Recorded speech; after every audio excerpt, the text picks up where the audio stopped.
Derek Collins grabbed the front of Maya's wheelchair and shoved it backward with both hands. The 13-year-old girl crashed onto the cold concrete, her book scattering, her body hitting the ground with a sickening thud. And then he laughed. He stood over her broken body and laughed while 40 students watched and did nothing.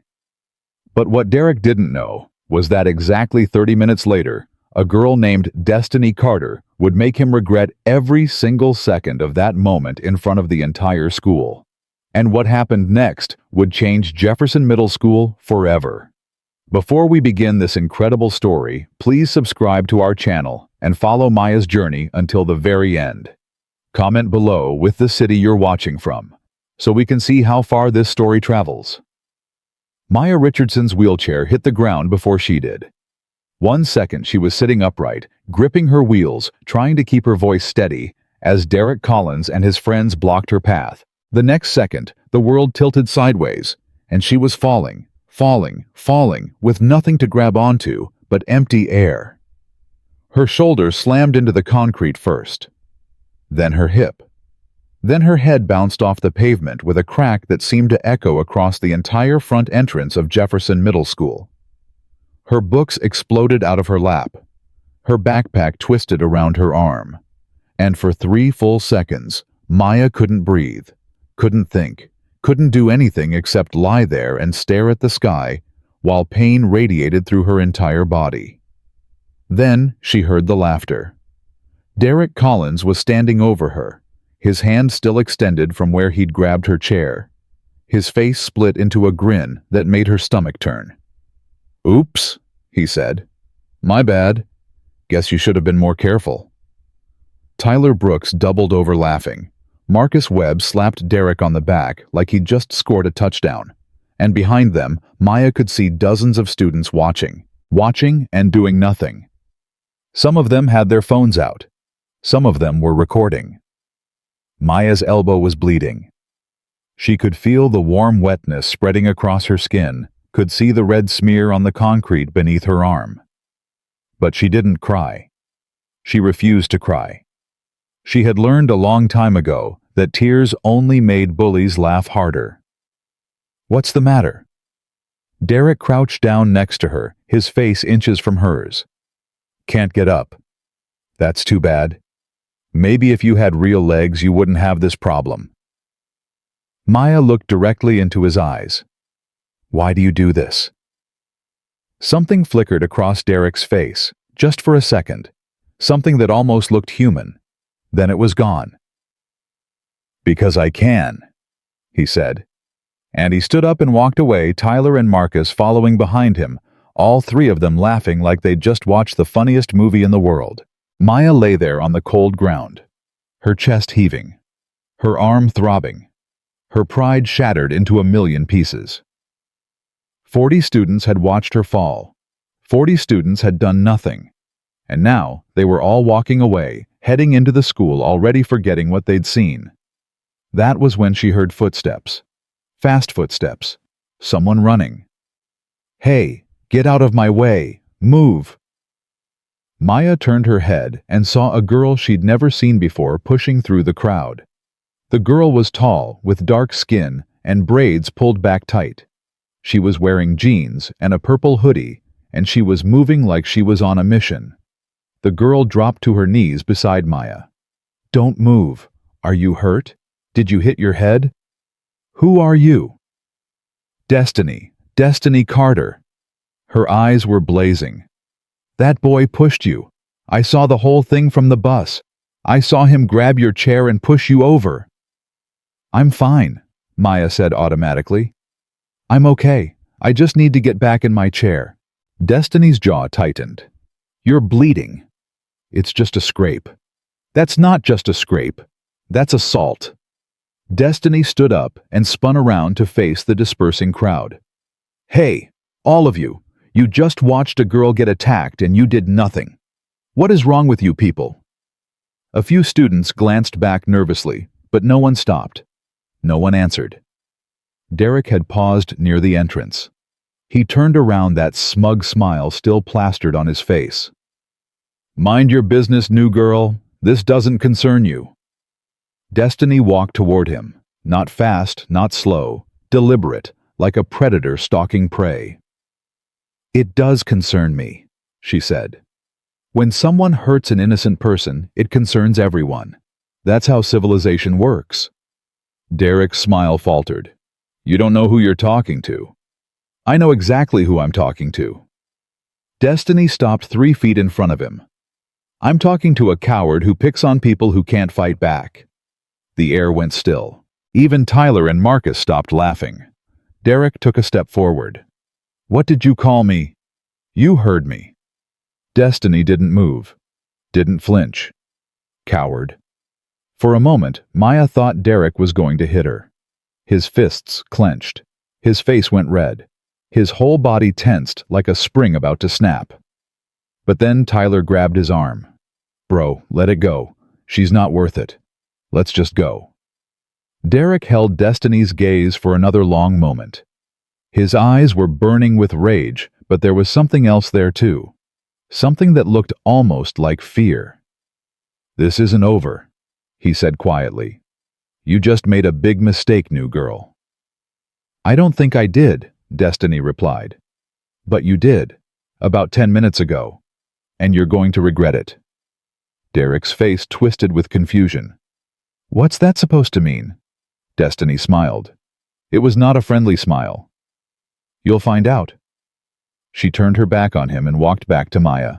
Derek stood there for a moment, uncertain. Then Tyler pulled him inside and they disappeared into the building. Destiny knelt beside Maya again. "Okay, let's get you up. Can you transfer yourself or do you need help?" Maya stared at her. "You just threatened Derek Collins." "I didn't threaten him. I made him a promise."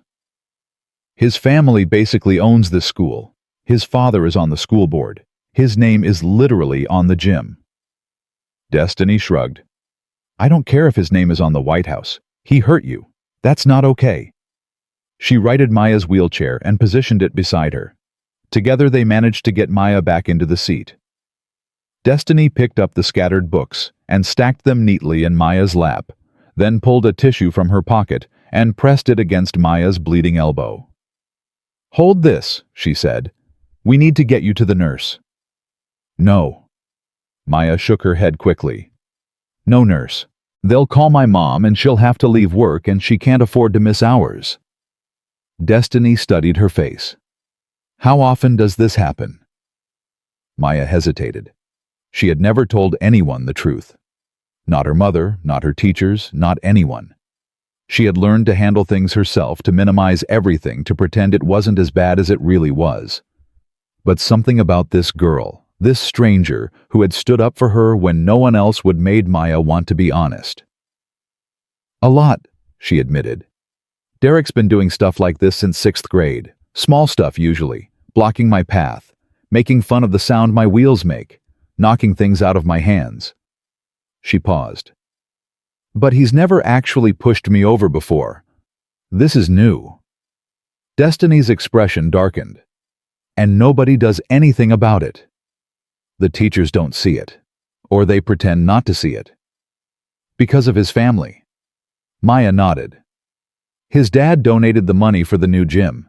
He's on the board. He plays golf with the principal. Nobody's going to punish Derek Collins for anything." Destiny was quiet for a long moment. Maya could almost see the wheels turning in her head, could almost feel the intensity of whatever she was thinking. "What time is it?" Destiny asked suddenly. Maya checked her phone. 8:15. "Why? Is there anything special happening at school today? Any events? Assemblies? Anything where the whole school will be together?" Maya frowned. "Yeah, actually. The Unity Challenge. It's this team-building thing they do every year. Games, relay races, stuff like that. Everyone participates. It's mandatory." Destiny's eyes lit up. "What time does it start?" 1 o'clock, right after lunch. And Derek will be there. Everyone will be there. Like I said, it's mandatory." Destiny smiled again. That same dangerous smile from before. "Perfect." "Why is that perfect?" Maya felt a chill run down her spine. "Destiny, what are you planning?" Something he won't see coming. Destiny started pushing Maya's wheelchair toward the entrance. Come on, let's get to homeroom. What room are you in? 214, Ms. Patterson. Destiny stopped walking. You're kidding. No, why? That's my homeroom too. I just transferred. Today's my first day. Maya turned to look at her. That's a pretty big coincidence. Destiny started pushing again. My grandmother used to say there's no such thing as coincidence. Everything happens for a reason. They entered the school and made their way down the crowded hallway. Students parted around them, some of them staring at Maya's scraped elbow, others staring at Destiny with curiosity and confusion. The new girl, the one who had confronted Derek Collins on her very first morning. Word was already spreading. Maya could see it in the whispers, the pointed looks, the phones being pulled out to text. People are talking about you, Maya said quietly. Good, Destiny replied. Let them talk. They reached room 214 just as the second bell rang. Ms. Patterson, a kind-faced woman with reading glasses and graying hair, looked up from her desk and smiled. Good morning, Maya, and you must be our new student. She consulted a paper on her desk. Destiny Carter. Yes, ma'am. Welcome to Jefferson. Please take a seat anywhere you'd like. Destiny parked Maya's wheelchair in its usual spot near the window, then took the empty desk directly beside her. As she sat down, she leaned over and whispered 3 words. Trust me, Maya. Before Maya could respond, the announcement started. Principal Warren's voice crackled through the speakers, droning on about lunch menus and after-school activities. Maya barely heard any of it. Her mind was spinning. Who was this girl? Where had she come from? And why did she care so much about what happened to a stranger? When the announcements ended, Ms. Patterson began taking attendance. Maya watched Destiny out of the corner of her eye. The new girl was sitting perfectly still, her hands folded on her desk, her face calm and composed. But there was something underneath that calm exterior, something coiled and waiting, something dangerous. The morning classes passed in a blur. Maya couldn't focus on anything her teachers were saying. She kept replaying the morning in her head, the fall, the laughter, Destiny's voice cutting through the crowd like a knife, and she kept thinking about what Destiny had said. You'll find out. What did that mean? What was she planning? By the time lunch arrived, Maya's nerves were stretched tight. She wheeled herself to the cafeteria as fast as she could and spotted Destiny sitting alone at a table near the window. The same table where Maya usually sat by herself. Maya rolled up and positioned her wheelchair across from Destiny. Okay, I've been thinking about this all morning. What are you planning? Destiny glanced around to make sure no one was listening, then leaned forward. I spent the morning gathering information, asking questions, learning how things work at this school. What kind of questions? Questions about Derek. Questions about the Unity Challenge. Questions about who has power here and who doesn't. Destiny's voice dropped even lower. I found out something interesting. The final event of the Unity Challenge is an obstacle relay. Teams of 4 compete against each other, and the last leg of the relay requires one team member to push another team member in a wheelchair. Maya's breath caught. What? It's supposed to promote empathy, make people understand what it's like to depend on someone else. Destiny paused. I talked to Coach Ramirez during 3rd period, told him I was new and really wanted to participate, and could he help me arrange my team. Turns out he's pretty sympathetic when you tell him about a girl who got knocked out of her wheelchair that morning. Maya's heart was pounding.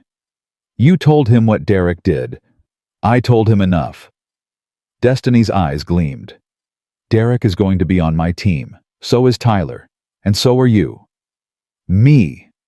You're going to be in that wheelchair for the final leg of the relay, and Derek Collins is going to have to push you across the finish line, in front of everyone, in front of the whole school. Maya sat in stunned silence. Her mind was racing, trying to process what Destiny was saying. "But that's not all," Destiny continued. "I convinced Coach Ramirez to add some stakes. The winning team gets to pick someone for the principal's leadership lunch next week, and the losing team has to clean the cafeteria for a week." Cafeteria cleanup. In front of everyone, during lunch period. Destiny smiled. Derek Collins would rather die than be seen cleaning tables. Which means he's going to try his absolute hardest to win. Which means he's going to have to work with you, cooperate with you, depend on you. Maya shook her head slowly. "That's insane." "Is it? Think about it. He pushed you down this morning because he thought you were weak. He thought you were nothing. And now in a few hours, he's going to learn the truth. He's going to learn that you're the one who decides whether his team wins or loses. He's going to learn that he needs you." Maya felt something stirring in her chest, something that had been dormant for a very long time, something that felt like power. "What if he refuses?" she asked. "What if he just walks away?" "He won't, not in front of everyone. His ego won't let him, and that's exactly what we're counting on." Maya thought about Derek's face when he realized what was happening, thought about the look in his eyes when he had to actually help her instead of hurt her. It was terrifying. It was risky. It could go wrong in 100 different ways. But it was also the first time in years that Maya felt like she could do something, like she wasn't just a victim waiting for the next attack. "Why are you doing this?" she asked. "You don't know me. You just got here. You could stay out of it. Keep your head down, have a normal first day." Destiny was quiet for a moment. When she spoke, her voice was different, softer, heavier. "When I was 9 years old, I watched 3 boys push my little brother down a flight of stairs. He was 7. They thought it was funny. They laughed while he lay at the bottom crying, his arm bent the wrong way." Maya's stomach dropped. "Oh my God. My brother Marcus broke his arm in 2 places. He had to have surgery. He still can't throw a ball right." Destiny's jaw tightened. "And nobody did anything about it. The boys said it was an accident. Their parents were important people. The school swept it under the rug." "Destiny, I'm so sorry." "Don't be sorry. Be angry." Destiny's eyes met Maya's. "I promised myself that day that I would never stand by and watch someone get hurt. I would never be one of those people who looks the other way. I would never let anyone feel as helpless as my brother felt lying at the bottom of those stairs." She reached across the table and gripped Maya's hand. "You're not helpless, Maya. You're not weak. And today we're going to prove that to everyone." Maya felt tears prick her eyes, but she blinked them back. There would be time for emotions later. Right now, she needed to focus. "Okay," she said. "Tell me exactly what I need to do." Destiny smiled. A real smile this time, warm and genuine. "I was hoping you'd say that." They spent the rest of lunch going over the plan. The Unity Challenge would begin at 1 o'clock with opening ceremonies on the athletic field. Teams would be announced. Events would include a 3-legged race, a water balloon toss, a puzzle challenge, and finally, the obstacle relay. "The relay is the only one that really matters," Destiny explained. "That's where everyone will be watching. That's where Derek will have to face you." "What about Tyler and Marcus?" "Tyler is on our team. Marcus is on a different team. I couldn't get them both, but Tyler's the worst one anyway. He's the one who made the comment about nitro boosters." Maya felt her face flush with anger at the memory. "Yeah, he did. Well, today, he's going to learn that jokes have consequences." Destiny checked her phone. "We have about an hour before the challenge starts. I need to do a few more things to make sure everything is in place." "What kind of things?" "I need to talk to Principal Warren, and Ms. Patterson, and a few other people." Destiny stood up. "Can you make it to the field on your own, or do you want me to come get you?" "I can make it." "Good. Meet me by the registration table at 12:50. And Maya." "Yeah." Destiny's expression was serious. "No matter what happens today, I want you to remember something. You are not the girl who got knocked down this morning. You are the girl who got back up. Don't ever let anyone make you forget that." She walked away before Maya could respond. Maya sat alone at the table, her untouched lunch growing cold in front of her. Her heart was pounding. Her palms were sweating. In less than an hour, she was going to face Derek Collins again, in front of the whole school, in front of everyone who had watched her fall and done nothing. She was terrified. But underneath the terror, there was something else, something she hadn't felt in a very long time. Hope. The hour passed faster than Maya expected. Before she knew it, she was wheeling herself toward the athletic field, joining the stream of students heading outside for the Unity Challenge. The field was transformed. Colorful banners hung from the bleachers. Music blasted from speakers near the announcer's booth. Teachers in matching t-shirts directed students to registration tables, while Coach Ramirez barked orders through a megaphone. Maya spotted Destiny standing near the registration table, clipboard in hand, talking to a woman Maya recognized as Vice Principal Morrison. They seemed to be having an intense conversation. Destiny was gesturing emphatically, while Morrison listened with a frown. When Destiny saw Maya approaching, she wrapped up the conversation and walked over. "Everything's set," she said quietly. "Teams are posted. We're Team 7, red shirts." "Did you talk to Principal Warren?" "Vice Principal Morrison. She's in charge of the challenge. I told her everything that happened this morning." Destiny's expression was grim. "She said she'll look into it." "Which means she'll do nothing." "Probably. But that's not why I told her." Destiny glanced toward the bleachers where Derek and his friends were lounging, laughing about something completely unconcerned. "I told her so that there's a record, so that when this is all over, no one can say they didn't know." Maya followed her gaze. Derek was wearing a red shirt. Same as her. Same team. "He doesn't know yet," she said. "Nope. He thinks he's on a team with Tyler and 2 random kids." Destiny grinned. "He's about to get a surprise." Coach Ramirez's voice boomed through the megaphone. "Attention all students. Please report to your team stations. Team assignments are posted on the board. We will begin the opening ceremonies in 10 minutes. Students began moving toward the large board near the announcer's booth. Maya watched as Derek and Tyler swaggered over, laughing and shoving each other. She saw the moment Derek found his team assignment. Saw his face go from smug to confused to furious in the span of 3 seconds. He spun around, scanning the crowd, and his eyes locked onto Maya.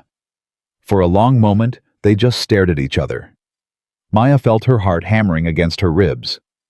Every instinct told her to look away, to shrink, to make herself small the way she always did. But she didn't. She held his gaze. Steady. Unflinching. Derek's face twisted with rage. He started walking toward her, pushing through the crowd, Tyler scrambling to keep up. "What is this?" Derek demanded, stopping in front of Maya's wheelchair. "Why am I on a team with her?" Destiny stepped forward. "Because Coach Ramirez assigned the teams, and he assigned you to Team 7, with me, and Tyler, and Maya." Derek's head snapped toward her. You did this." "I requested a team. Coach approved it." Destiny shrugged. "You got a problem with it, take it up with him." "This is garbage." Derek was practically shaking with anger. "I'm not doing this. I'm not being on a team with a crip." "Careful." Destiny cut him off, her voice sharp as a blade. "Really careful about the next word that comes out of your mouth." Derek's mouth snapped shut. His face was red. His fists were clenched. But there were teachers everywhere. Other students watching. He couldn't do anything. "I'll talk to Coach Ramirez," he said through gritted teeth. "I'll get this changed."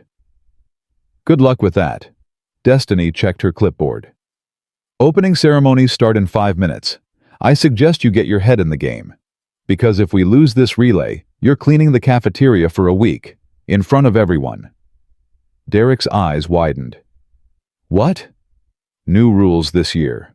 Winning team picks someone for leadership lunch. Losing team cleans up after everyone." Destiny smiled sweetly. "So, unless you want to spend your lunch periods wiping down tables while everyone watches, I suggest you start cooperating." Derek stared at her for a long moment. Maya could see the calculations happening behind his eyes, the rage battling with self-preservation, the hatred fighting against ego. Finally, he turned and stormed off toward the team stations, Tyler hurrying behind him. "That went well," Destiny said. Maya let out a breath she hadn't realized she was holding. "He's going to try to sabotage us." "He can't. That's the beauty of it." Destiny started pushing Maya's wheelchair toward Team 7's station. "If he sabotages us, he loses. If we lose, he cleans the cafeteria. His ego won't let him lose on purpose. So he has to try to win. Which means he has to work with us." Destiny parked Maya near a bench where two red shirts were waiting. "He has to work with you." Maya looked at her. "You really thought of everything." "Not everything. There's still a lot that could go wrong." Destiny sat down beside her. "But whatever happens, we're in this together." "Okay." Maya nodded. "Okay." The opening ceremonies began with Principal Warren giving a speech about unity and teamwork and building bridges. Maya barely heard any of it. She was watching Derek, who was standing at the far end of their team station, arms crossed, refusing to look at anyone. Tyler stood next to him, equally sullen, occasionally shooting glares at Maya and Destiny.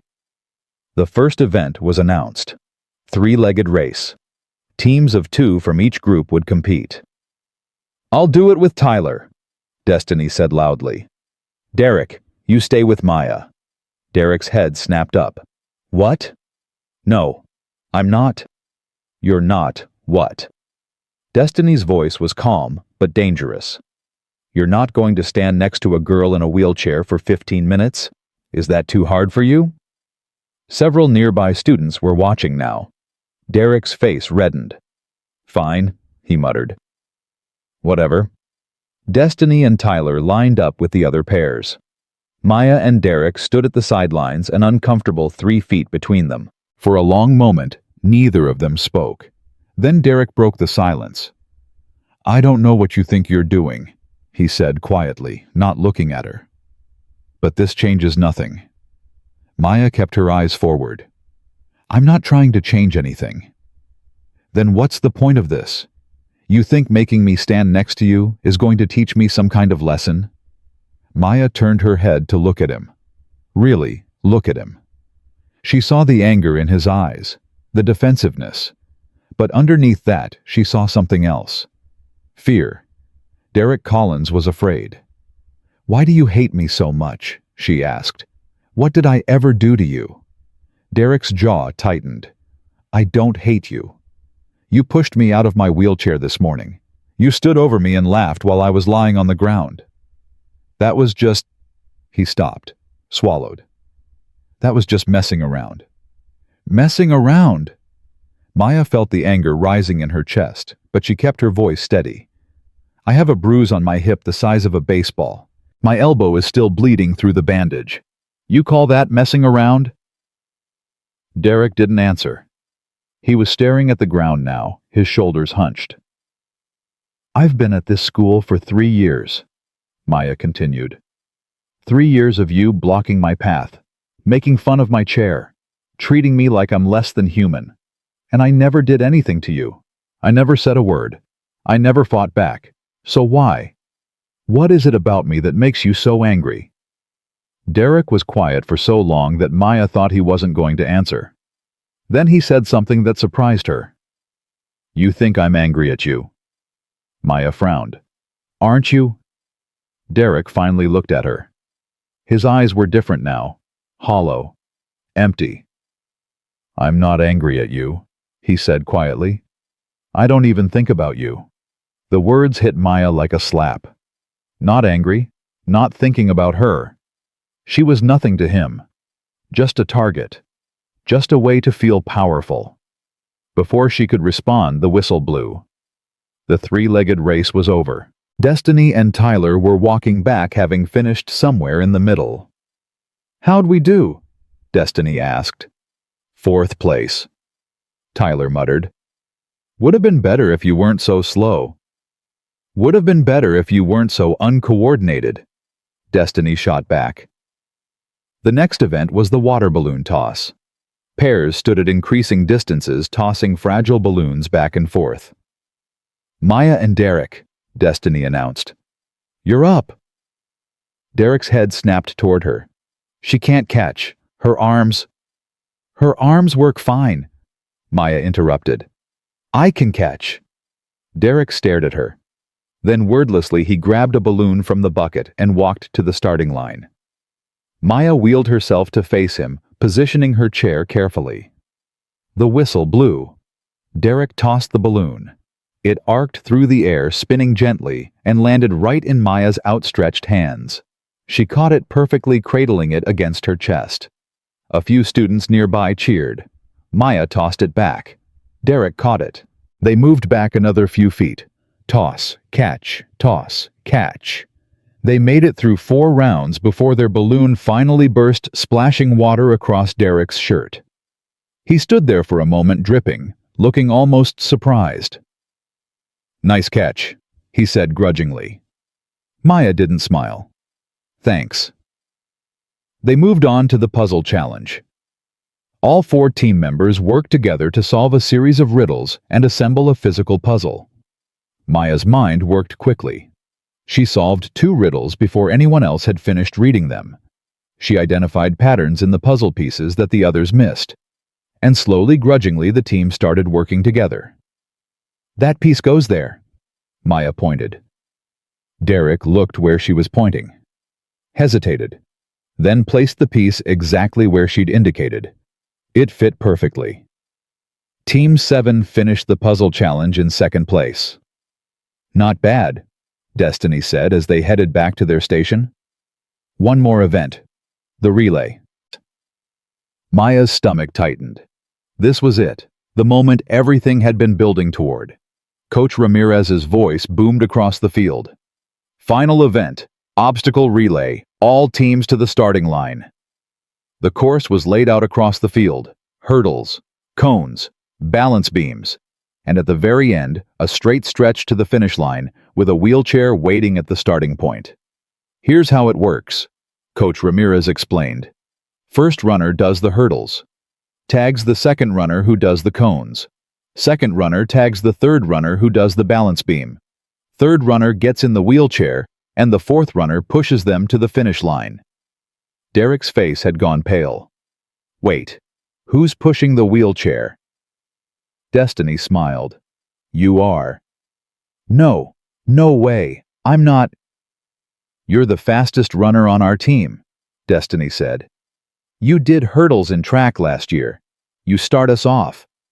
She pointed at Tyler. "Tyler does the cones. I do the balance beam.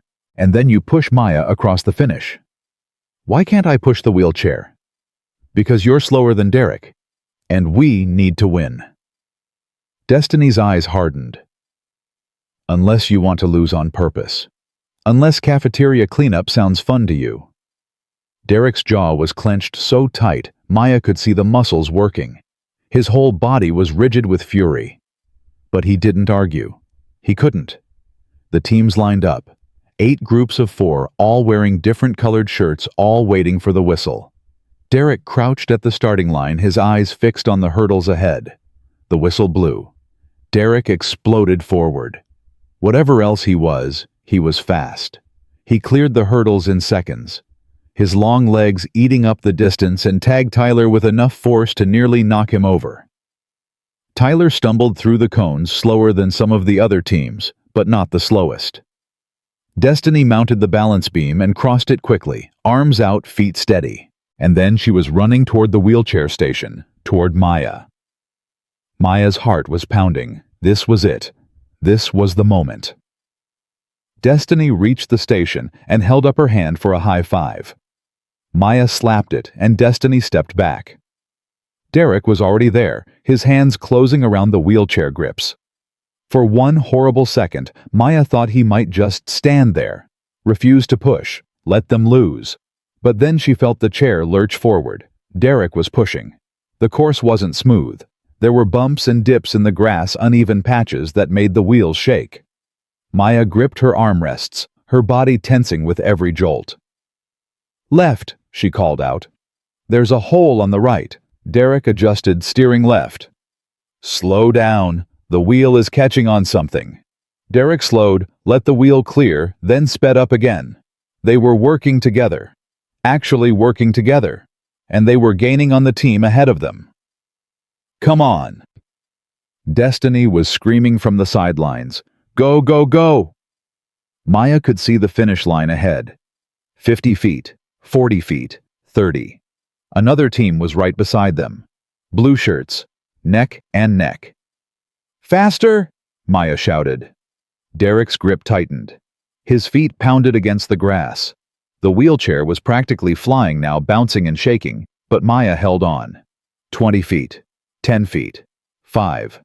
They crossed the finish line a half-second before the blue team. They won. For a moment, there was silence. Then the crowd erupted. Students were cheering. Teachers were clapping. Destiny was jumping up and down, screaming Maya's name. Maya sat in her wheelchair, her chest heaving, her hands shaking. She had done it. They had done it. She turned to look at Derek. He was standing behind her wheelchair, his hands still on the grips, his face blank with shock. He was staring at Maya like he had never seen her before, like she was a completely different person than the girl he had pushed to the ground that morning. We won, Maya said quietly. Derek didn't answer. He just stood there breathing hard, his eyes fixed on her face. And for the first time since she'd met him, Maya saw something in those eyes that wasn't cruelty or contempt. She saw respect. Coach Ramirez jogged over, beaming. Team 7. Congratulations. You'll be selecting someone for the principal's leadership lunch. Destiny appeared beside Maya, grinning from ear to ear. We did it. Maya, we actually did it. Maya smiled. A real smile. The first real smile she'd felt all day. But she wasn't done yet. There was still one more thing she needed to do. Coach Ramirez, she said. Can I say something to everyone using the megaphone? Coach Ramirez looked surprised, but he nodded. Of course, go ahead. He handed her the megaphone. Maya wheeled herself forward, facing the crowd of students and teachers who had gathered to watch the relay. Her heart was pounding again, but this time it wasn't from fear. She raised the megaphone to her lips. This morning, she said, her voice carrying across the field, I was knocked out of my wheelchair in front of this school. I lay on the ground while people laughed, while people recorded, while people walked away like nothing had happened. The crowd went silent. Nobody moved. But one person stopped. Maya continued. One person helped me up. One person told me that I wasn't weak, that I wasn't nothing. She glanced at Destiny, who nodded. And today, I learned that she was right. Maya turned her wheelchair so she was facing Derek. He was still standing there, frozen, his face unreadable. Today, the person who knocked me down had to help me get back up. He had to depend on me, work with me, trust me. And we won. Not because of his strength, not because of my weakness, because we worked together. She lowered the megaphone slightly. I'm not saying everything is fixed. I'm not saying what happened this morning was okay. It wasn't. It was cruel, and it was wrong, and it hurt. Her voice was shaking now, but she kept going. But I'm also saying that people can change. That today doesn't have to be like yesterday. That tomorrow doesn't have to be like today. And that maybe if we all start treating each other like human beings, like teammates instead of enemies, maybe we can build something better. She clicked off the megaphone and let it fall to her lap. The field was completely silent. Then someone started clapping. Slow, steady applause. Maya looked and saw that it was a teacher. Ms. Patterson. She was standing at the edge of the crowd, tears streaming down her face, clapping like her life depended on it. Another teacher joined in, then a student, then another. Within seconds, the entire field was applauding. Maya sat there in her wheelchair, surrounded by the sound of hundreds of people clapping, and felt something break open inside her chest. She had been invisible for so long, overlooked, dismissed. pushed down and laughed at and treated like she was nothing. But not anymore. Now finally they saw her, and she had never felt more powerful in her entire life. The applause lasted for nearly 2 full minutes. Maya sat in her wheelchair, overwhelmed, watching as students who had ignored her for 3 years suddenly looked at her like she mattered, like she existed, like she was something more than a girl in a wheelchair who got in the way in crowded hallways. But she wasn't watching the students who were clapping. She was watching Derek. He hadn't moved since she'd finished speaking. He was still standing behind her wheelchair, his hands frozen on the grips, his face a mask of something Maya couldn't read. Shock maybe, or confusion, or something deeper that he didn't have words for. Destiny appeared beside her.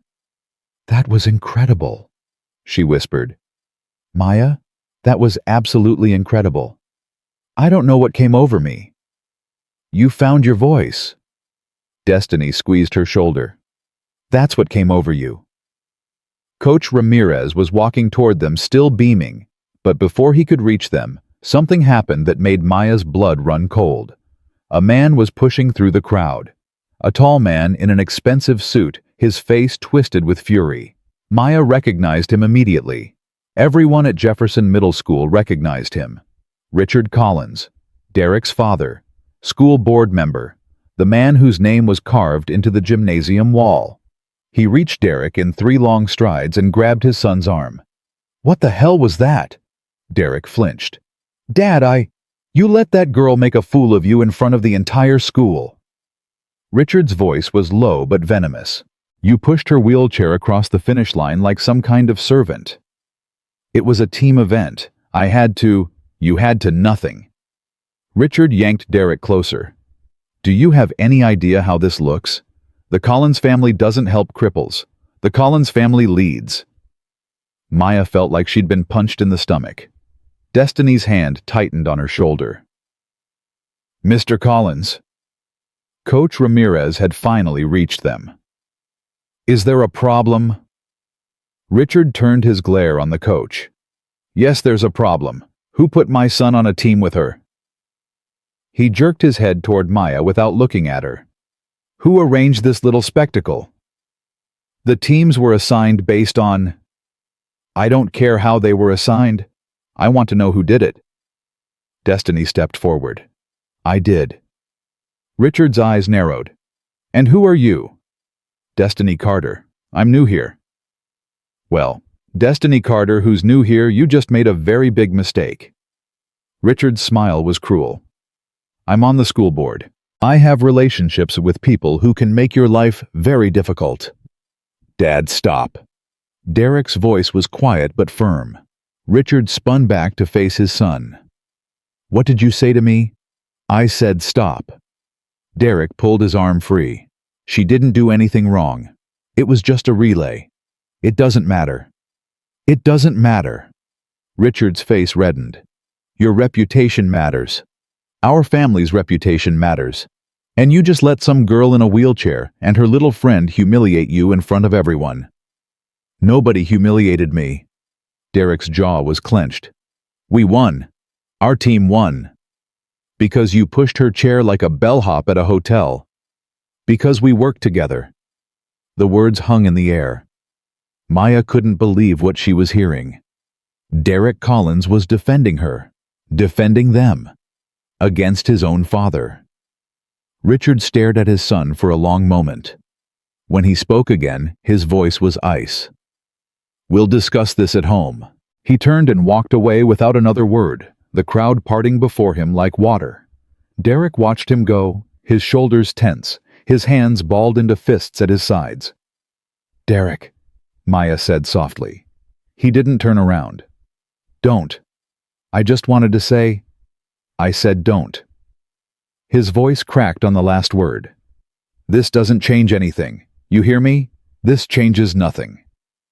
He walked away fast, disappearing into the crowd before Maya could respond. Destiny watched him go. "Well, that was unexpected. His father is horrible.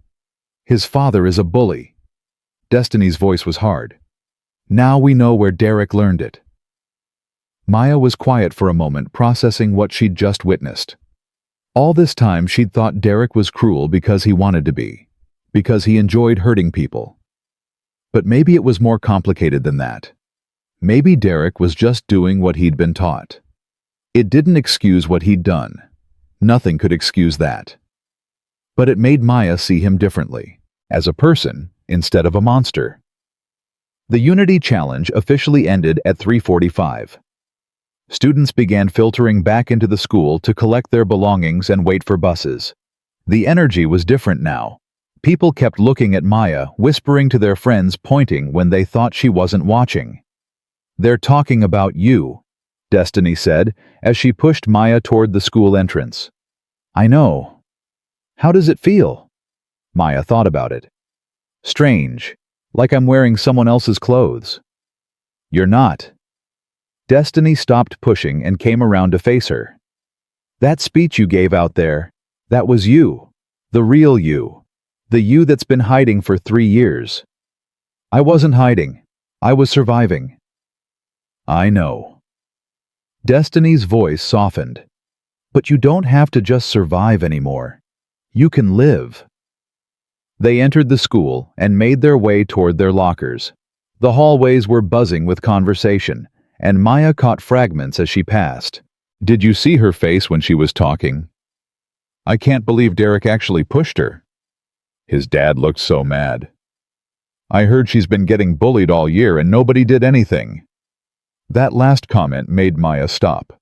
A group of girls she recognized from her English class were standing by the water fountain talking in hushed voices. "Can I help you?" one of them asked when she noticed Maya watching. "No." Maya shook her head. I heard what you said, about the bullying." The girl looked uncomfortable. "I mean, everyone kind of knew something was going on. We just didn't know it was that bad." "Would it have mattered?" Maya asked. "If you'd known how bad it was, would you have done something?"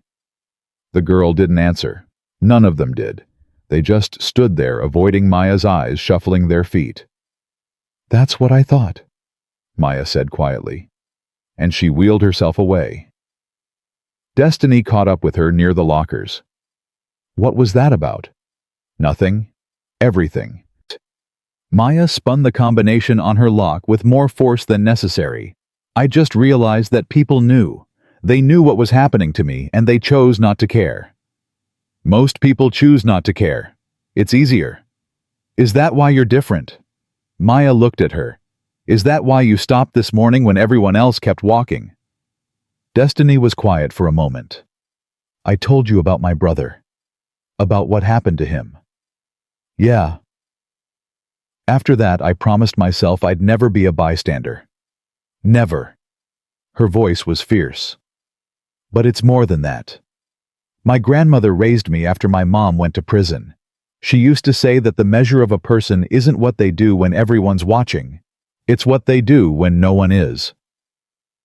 Maya felt a lump forming in her throat. "Your grandmother sounds amazing." "She was." Destiny's eyes glistened. "She died 2 years ago. Cancer. But everything I do because of her. Because she taught me that standing up for people isn't a choice. It's a responsibility." Before Maya could respond, her phone buzzed. She pulled it out and saw a text from her mother. "Heard something happened at school today. Are you okay?" Maya stared at the message. News traveled fast. "What is it?" Destiny asked. "My mom. She found out about the Unity Challenge." "What are you going to tell her?" Maya thought about it. She could downplay it, say it was nothing, protect her mother from worrying the way she always did.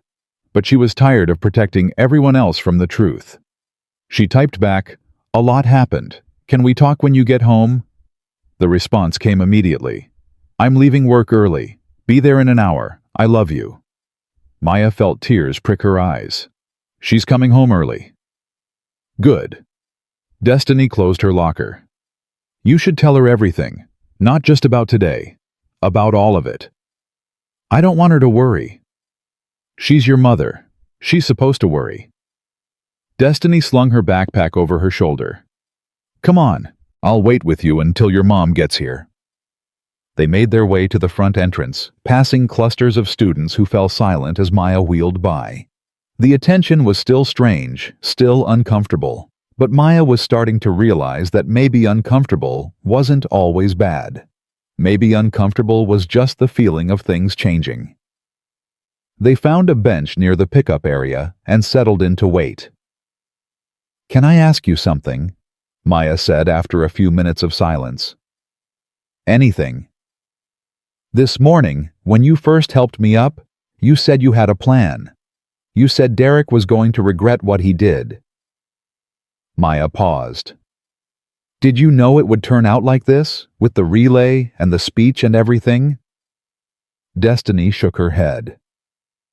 "I knew I wanted him to have to work with you.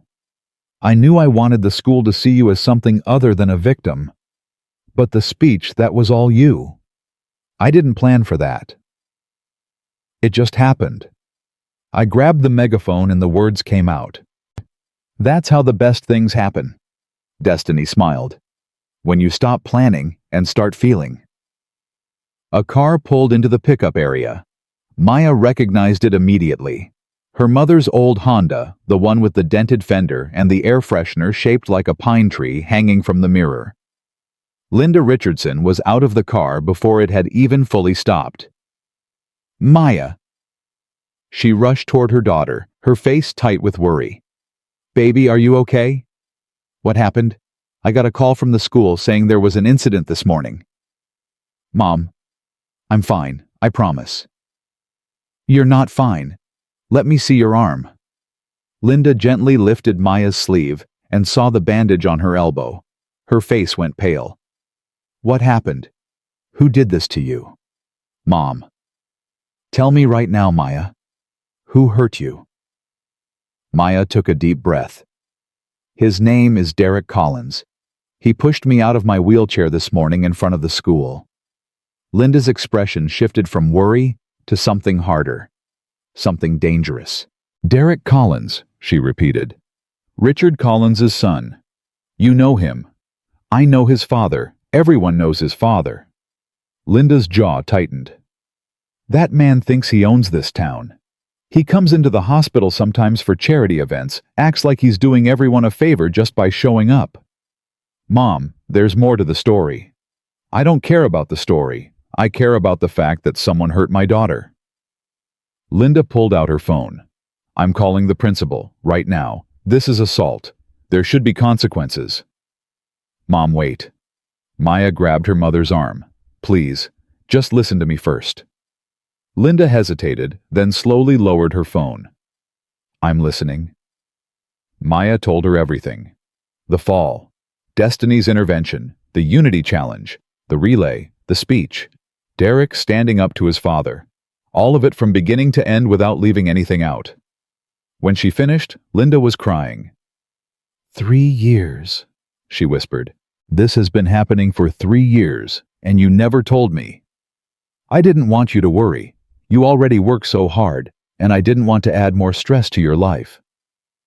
"Maya." Linda knelt down so she was eye level with her daughter. "You are my life. Your stress is my stress. Your pain is my pain. You should never ever feel like you have to carry something like this alone." "I know. I'm sorry." "Don't be sorry. Just promise me that from now on you'll tell me." Linda gripped Maya's hands. "Promise me." "I promise." Linda pulled her into a hug, holding her tight, like she was afraid Maya might disappear if she let go. Destiny stood a few feet away, watching the reunion with a soft expression. Linda finally released Maya and turned to face her. "You must be Destiny." "Yes, ma'am." "Maya told me what you did, how you stopped when everyone else kept walking." Linda's voice wavered. "Thank you. Thank you for being there for my daughter when I couldn't be. I just did what anyone should do, but most people don't." Linda reached out and took Destiny's hand, which makes what you did even more important. Destiny ducked her head, clearly uncomfortable with the praise. "Maya did the hard part. She's the one who spoke up. She's the one who took the megaphone and told the truth. She learned that from someone." Linda looked between the two girls. I have a feeling that someone is you." They loaded Maya's wheelchair into the trunk, and all three of them climbed into the car. Destiny sat in the back with Maya, while Linda drove. "Where do you live, Destiny? I'll drop you off."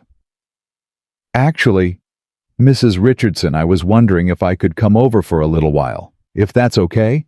Maya and I have some things we want to talk about." Linda glanced in the rearview mirror. "What kind of things?" "Mom," Maya said. "After what happened today, there's going to be talk. People are going to have opinions. The principal might want to meet with us." Derek's father looked really angry. "I noticed him at the challenge." Linda's voice hardened. "Noticed the way he talked to his son, too. That man has no business being on a school board." "That's kind of what we want to talk about." Maya exchanged a look with Destiny. "We think there's an opportunity here, a chance to actually change things at Jefferson, not just for me, but for everyone."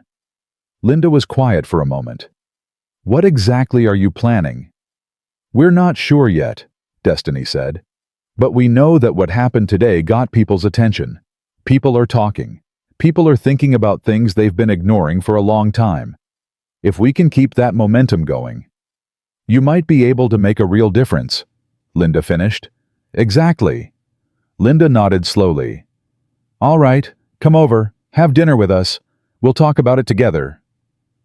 They pulled into the driveway of a small house with a ramp leading up to the front door. Linda had built that ramp herself when Maya was 7, spending 3 weekends with a borrowed saw and a YouTube tutorial. Inside the house was modest but warm. Photos lined the walls. Maya as a baby. Maya at her first day of school. Maya at physical therapy, grinning despite the sweat on her forehead. Destiny looked at the photos as they passed. "You have a beautiful home, Mrs. Richardson. Call me Linda, and thank you. It's not much, but it's ours."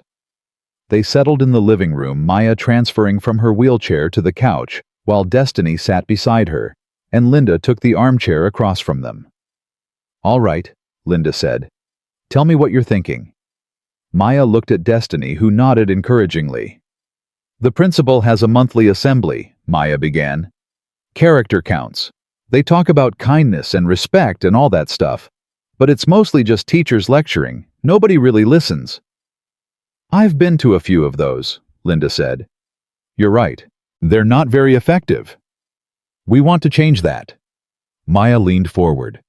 "We want to speak at the next assembly, tell our story, not to get sympathy, but to start a conversation about what's really happening at Jefferson, about the bullying that everyone pretends not to see." Linda's expression was unreadable. "That's a big step, speaking in front of the whole school." "I already did it today, with the megaphone." "That was spontaneous. This would be planned, deliberate. People would have time to prepare pushback." "People like Richard Collins?" Destiny asked. Linda nodded. "People exactly like Richard Collins. He's not going to take this lying down. What happened today embarrassed him, embarrassed his son. Men like that don't forgive embarrassment." "So what do we do?" Maya asked. Linda was quiet for a long moment. When she spoke, her voice was firm. "You don't back down. You don't apologize. And you don't let them intimidate you." She looked at both girls. "But you also don't go in unprepared. If you're going to speak at that assembly, you need to have a plan. You need to know exactly what you want to say and how you want to say it. And you need to be ready for whatever comes after." "Will you help us?" Maya asked. Linda smiled. It was the first real smile Maya had seen on her mother's face all day. "Baby, I've been waiting 13 years for you to ask me that question."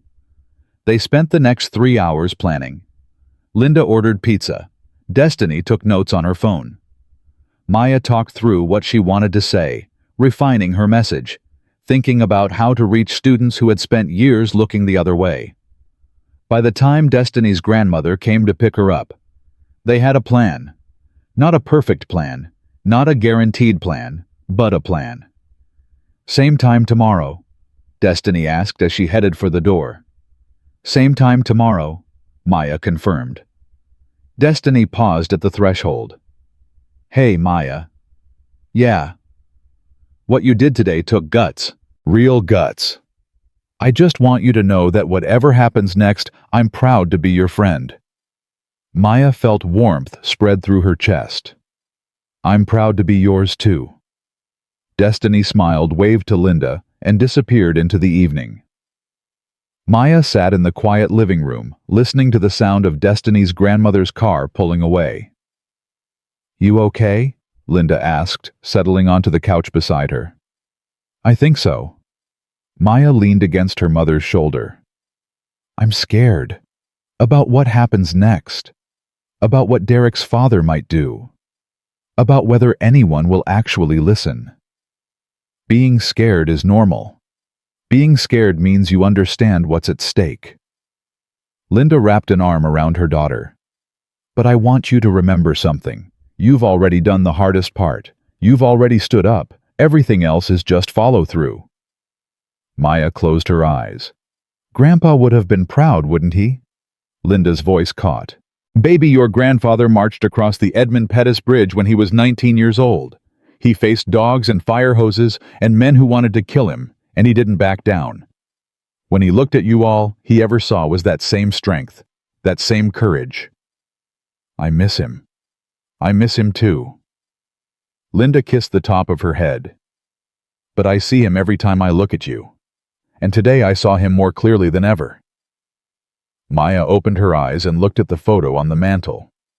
Her grandfather as a young man standing with other marchers, his face determined, his eyes blazing with purpose.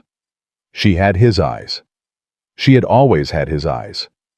And tomorrow she was going to use them to see a better future into existence. But first, she had to survive the night. Because at that exact moment, across town in a mansion with marble floors and crystal chandeliers, Richard Collins was making a phone call. And the person on the other end was Principal Warren. The phone call lasted exactly 11 minutes. Principal Warren sat in his study that night listening to Richard Collins speak in that calm, measured voice that somehow felt more threatening than any shout. By the time the call ended, Warren's hands were shaking. You understand what I'm asking, Richard had said. Not a question, a statement. I understand. Good. I expect this situation to be handled by Monday. No assembly speeches. No special attention. And I want that new girl Destiny Carter transferred to another school. Warren had opened his mouth to protest, to say something about due process and student rights, but the words died in his throat. My family has given this school over $2 million in the past decade, Richard continued. I would hate for that generosity to end. And then he hung up. Warren stared at his phone for a long time after that. He thought about Maya Richardson's face when she'd grabbed that megaphone. He thought about the applause that had swept across the field. He thought about how for one brief moment he'd actually felt proud of his students. But pride didn't pay for new gymnasiums. Pride didn't fund scholarship programs. Pride didn't keep a principal employed in a district where men like Richard Collins sat on the board. Warren picked up his phone and made a call of his own. Friday morning arrived with a heaviness that Maya felt the moment she opened her eyes. She checked her phone. 7:15. 3 text messages from Destiny. You awake? Something's wrong. I can feel it. Meet me early. Front entrance, 7:30. Maya's stomach twisted. She typed back, on my way. Linda drove her to school in unusual silence. She kept glancing at Maya in the rearview mirror, her forehead creased with worry. Whatever happens today, Linda said as they pulled into the parking lot. Remember what we talked about. You don't back down. You don't apologize. I know, Mom. And if anyone gives you trouble, you call me immediately. I don't care if I'm in the middle of surgery. I will walk out of that hospital and come get you. Maya reached forward and squeezed her mother's hand. I'll be okay. But as she wheeled herself toward the front entrance, she wasn't sure she believed that. Destiny was waiting by the flagpole, her face tight with tension. Something happened, she said without preamble. I got called to the office this morning, before school even started. Maya's heart dropped. What? Why? They didn't tell me. Just said Principal Warren wants to see me at 8 o'clock. Destiny's jaw was clenched. But I ran into Ms. Patterson in the hallway. She looked scared, Maya. Like she knew something bad was coming. Derek's father. That's what I'm thinking. Maya looked toward the school entrance where students were filing in as if it were any other Friday. But it wasn't any other Friday. Everything had changed, and now the consequences were coming. I'm going with you, Maya said. To the principal's office. You helped me. Now I'm helping you. Destiny's expression softened for just a moment. Then she nodded. All right, let's go. They made their way through the crowded hallways, both of them acutely aware of the stares and whispers that followed them. Word had spread overnight. Everyone knew what had happened at the Unity Challenge. Everyone had seen the videos that students had posted online, and everyone was waiting to see what would happen next. The main office was quiet when they arrived at exactly 8 o'clock. The secretary, a nervous woman named Mrs. Chen, looked up and immediately dropped her gaze. Miss Carter, the principal is expecting you. She glanced at Maya. Alone. She's coming with me, Destiny said. I'm sorry, but Principal Warren specifically requested. I'm coming with her. Maya wheeled herself forward. Whatever you have to say to Destiny, you can say to both of us. Mrs. Chen hesitated, then picked up her phone and murmured something into the receiver. After a moment, she nodded and hung up. Go ahead. Both of you. Principal Warren's office felt different this morning. Smaller somehow. More claustrophobic. The man himself sat behind his massive desk, his hands folded, his expression unreadable, but he wasn't alone. Vice Principal Morrison stood by the window, arms crossed, and sitting in one of the chairs facing the desk, looking calm and confident, and utterly unsurprised to see them, was Richard Collins. Maya felt Destiny stiffen beside her. Miss Carter, Miss Richardson. Principal Warren gestured to the two empty chairs. Please sit down. I'll stand, Destiny said. Miss Carter. I said I'll stand. Richard Collins smiled. It didn't reach his eyes. Such spirit. I can see why you've caused so much trouble. I haven't caused any trouble, Destiny replied. I've responded to trouble that your son created. Destiny, Principal Warren said sharply. That's enough. Is it? Destiny took a step forward. Because I'd like to know why a parent is sitting in on a disciplinary meeting. Is that standard procedure at Jefferson Middle School? Warren's face reddened. Mr. Collins is here as a concerned member of our school board. He's here because his son assaulted Maya yesterday, and he's trying to cover it up. The room went silent. Richard Collins's smile disappeared. That is a serious accusation, he said quietly. It's not an accusation, it's a fact. Destiny pulled out her phone. I have video. 17 different students recorded what happened yesterday morning. Derek grabbed Maya's wheelchair and pushed it over. She fell. She was hurt. And he laughed about it. Maya watched Richard's face carefully. She saw the moment his confident facade cracked just slightly as he realized that his son's actions had been captured on camera. Those videos don't show context, he said, recovering quickly. My son was joking around. Things got out of hand. Joking around? Maya finally spoke, her voice shaking with anger. I have a bruise on my hip the size of a baseball. My elbow was bleeding. I hit my head on the concrete. Does that sound like a joke to you? Miss Richardson? Principal Warren held up his hand. I understand you're upset, but we need to handle this through proper channels. What proper channels? Maya demanded. The ones where Derek gets a slap on the wrist because his daddy writes big checks. The ones where everyone pretends nothing happened because they're scared of losing funding. Warren's face went pale. That's not... I've been at this school for 3 years, Maya continued. 3 years of Derek blocking my path, making fun of my wheelchair, treating me like I'm less than human. And every single time I tried to tell someone, nothing happened.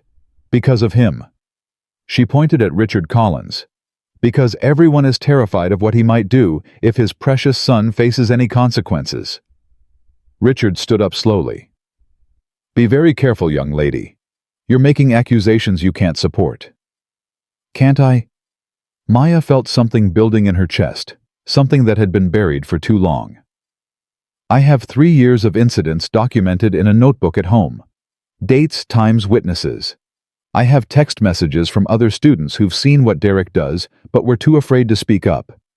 And now, I have video evidence of him physically assaulting me. She wheeled herself closer to Richard, refusing to back down, even though every instinct screamed at her to retreat. So you can threaten me all you want. You can threaten Destiny. You can threaten to pull your funding, but it won't change what happened. And it won't change the fact that the whole school knows the truth now. Richard's face was purple with rage. Warren, I want these girls suspended immediately. For insubordination, for defamation, for what? Destiny cut in. For telling the truth last time I checked, that's not a suspendable offense. Enough. Principal Warren's voice cracked through the tension. Everyone just stop. He pressed his hands against his desk. His shoulders slumped. For a moment he looked like a man who had suddenly realized he was standing on the edge of a cliff. Mr. Collins, he said slowly, I appreciate your concerns, but I cannot suspend these students without cause, and right now the only person who appears to have committed any wrongdoing is your son. Richard's eyes narrowed. What are you saying? I'm saying that Miss Richardson is right. There is video evidence of Derek pushing her wheelchair. There are witnesses. And there are apparently years of documented incidents that I was not made aware of. Warren took a deep breath. As principal of this school, I have a responsibility to investigate. You have a responsibility to remember who keeps this school running. I have a responsibility to protect my students. Warren met Richard's gaze. All of them. Maya felt her heart swell. She had never expected this. Never expected Warren to stand up to Richard Collins. But Richard wasn't finished. You're making a mistake, he said, his voice low and dangerous. A very serious mistake, and you're going to regret it. He turned and walked out of the office, slamming the door behind him hard enough to rattle the windows. For a long moment, no one spoke. Then Principal Warren sank back into his chair and rubbed his face with both hands. Well, he said wearily, that could have gone better. What happens now? Maya asked. Warren looked at her, and for the first time she saw something like respect in his eyes. Now I do my job. I conduct an investigation, I review the evidence, and I make a decision based on what's best for this school and its students. What about Derek?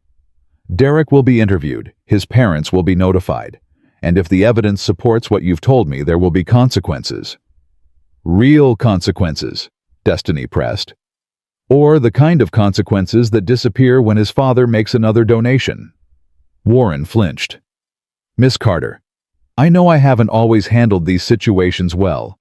I know I've let certain students get away with things they shouldn't have. But what happened yesterday? He shook his head. It woke something up in me, something I'd forgotten. What's that? That I became an educator because I wanted to help children, not to protect the interests of wealthy donors. He stood up. You wanted to speak at the monthly assembly, to tell your story, to start a conversation. Maya nodded, barely daring to breathe. You have my permission. Monday morning, the whole school will be there. Warren's expression was grave. Say what you need to say. I won't stop you. Maya and Destiny exchanged glances. This was more than they had hoped for, more than they had dared to dream. Thank you, Maya said. Don't thank me yet. Warren walked them to the door. Richard Collins is not going to accept this. He's going to fight back, and he has resources and connections that none of us can match.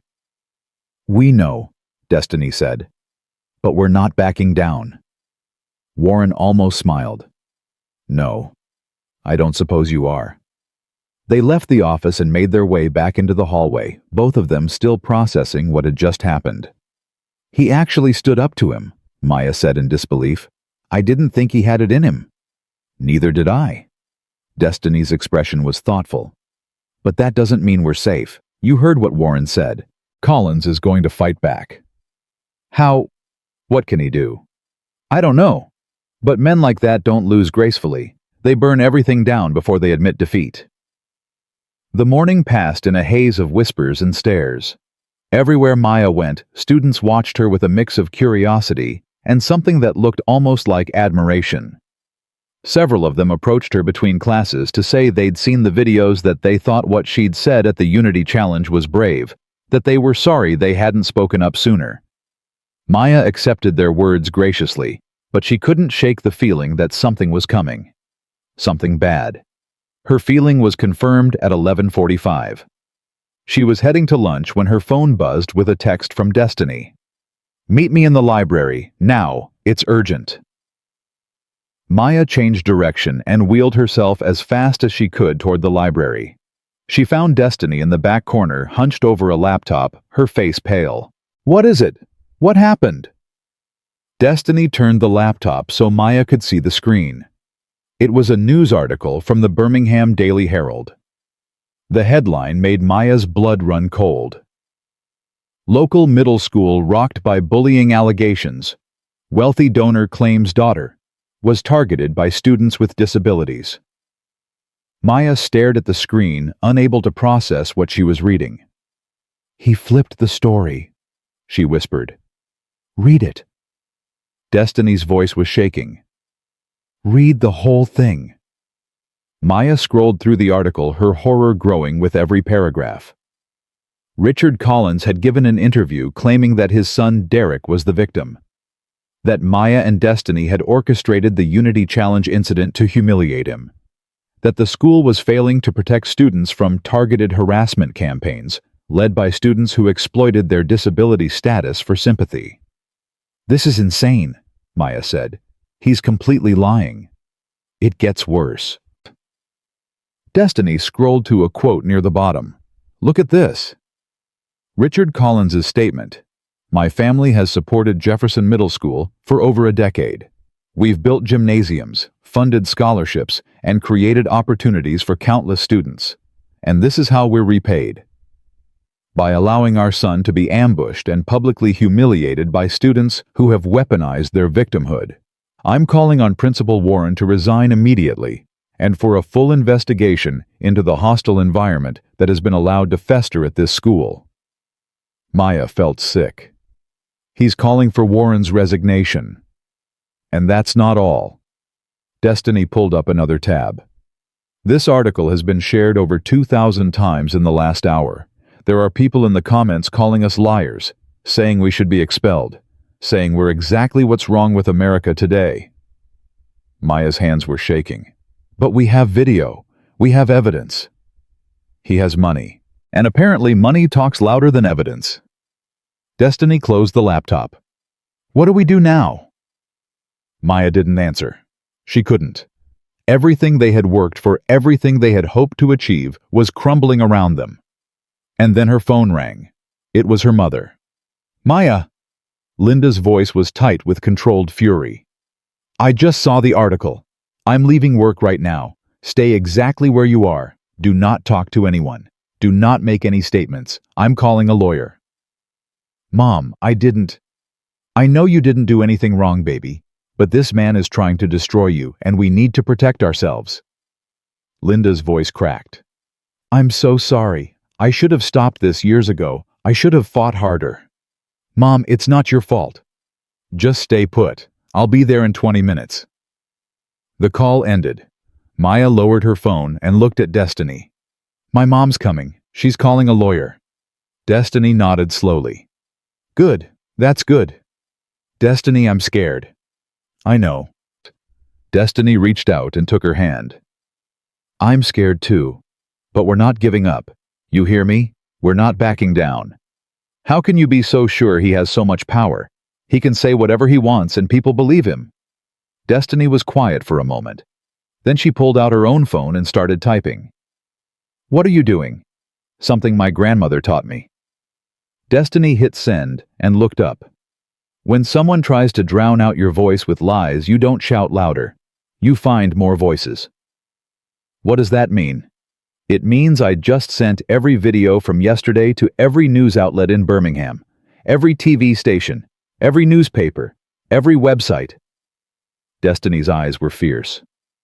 Richard Collins wants a media war, he's going to get one. 15 minutes later, Linda Richardson burst through the library doors like a force of nature.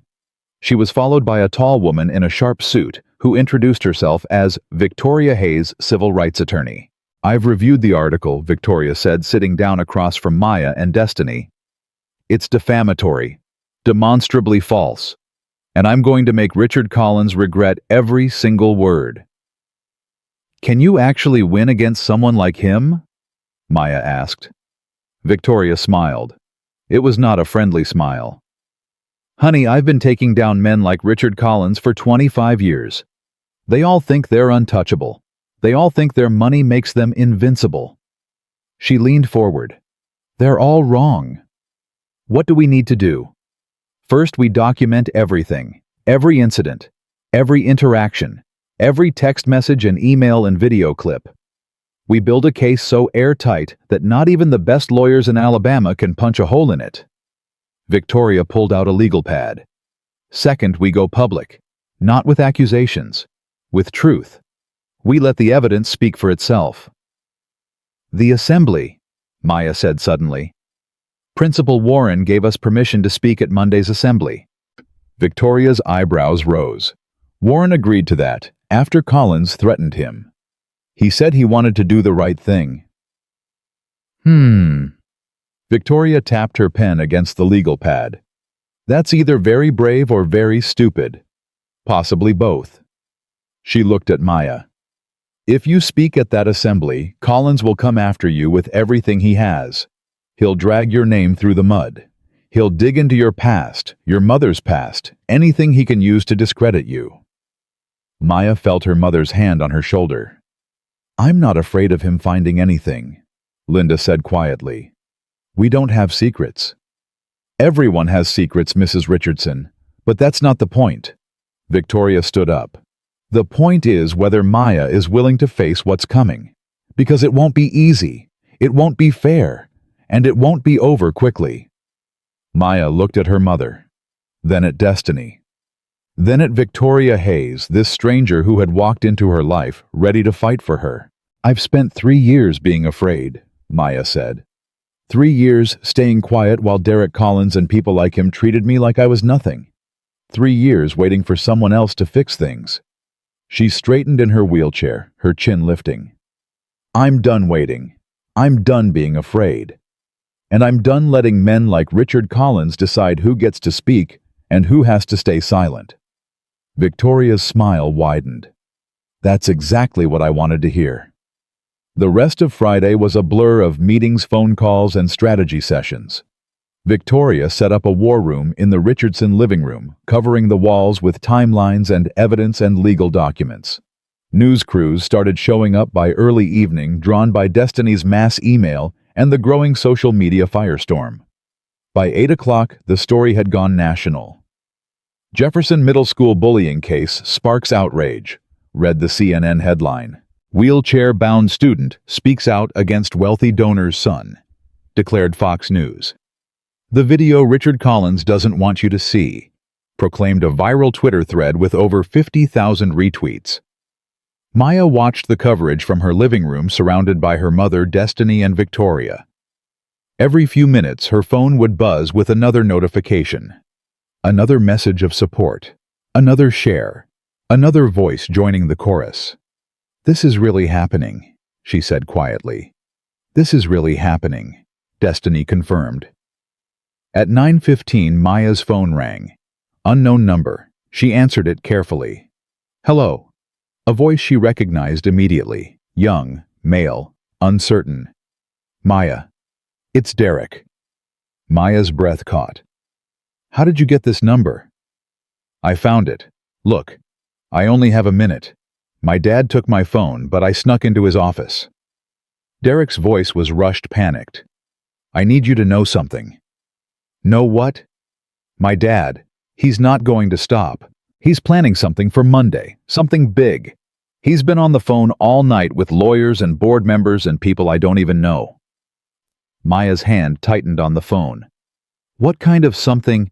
I don't know exactly, but I heard him say he's going to make sure you never speak at that assembly, no matter what it takes. Why are you telling me this? Derek was silent for a moment. When he spoke again, his voice was different, smaller, more vulnerable. Because what I did to you was wrong. I know that now. I've always known it. He trailed off. My dad taught me that people like you were weak, that you didn't matter. But yesterday at the relay, when you were directing me, telling me which way to go, trusting me to push you across that finish line.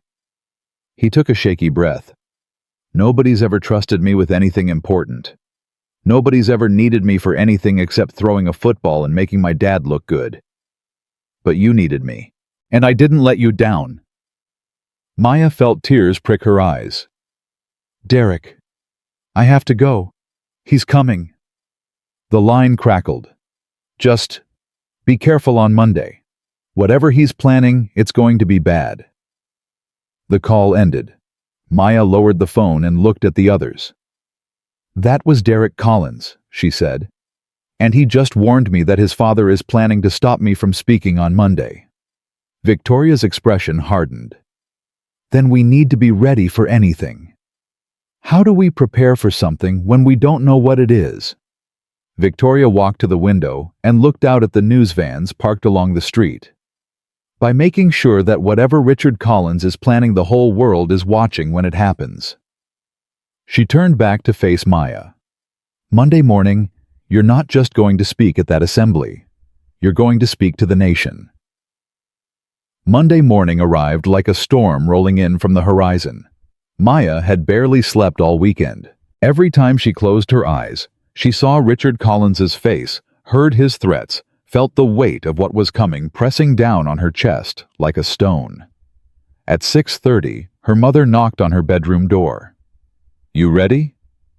Maya looked at herself in the mirror. Same face, same eyes, same girl who had been knocked to the ground 4 days ago. But something was different now. Something had shifted inside her, and she wasn't sure if it was courage or desperation, or some combination of both. I don't know, she admitted. Linda sat on the edge of the bed. You can still back out. No one would blame you. Victoria can handle the legal side, and we can let the media pressure do the rest. And then what I spend the rest of my life knowing I had a chance to speak, and I didn't take it. There's no shame in protecting yourself. Maya turned her wheelchair to face her mother. There's no protection in silence. That's what I've learned. I stayed quiet for 3 years, and it didn't protect me from anything. It just made it easier for everyone else to pretend nothing was happening. Linda's eyes filled with tears. When did you get so wise? I had a good teacher. They held each other for a long moment. Mother and daughter, both of them knowing that the next few hours would change everything. At 7:15, Victoria Hayes arrived with news that made Maya's stomach drop. Collins filed an emergency injunction late last night, she said, setting her briefcase on the kitchen table. He's trying to get a judge to stop you from speaking at the assembly. Can he do that? He can try. The hearing is at 8 o'clock. I'm heading there now. Victoria's jaw was tight. But I need you to understand something. If the judge rules in his favor and you speak anyway, you could face legal consequences. Contempt of court. Possible charges. Maya felt her mother's hand tighten on her shoulder. What are the chances he wins? Linda asked. Slim. The First Amendment protections are strong and Collins's argument is weak. But this is Alabama, and Richard Collins has a lot of friends in the legal system. Victoria checked her watch. I'll call you the moment the hearing ends. In the meantime, get to school and be ready. One way or another, this is happening today.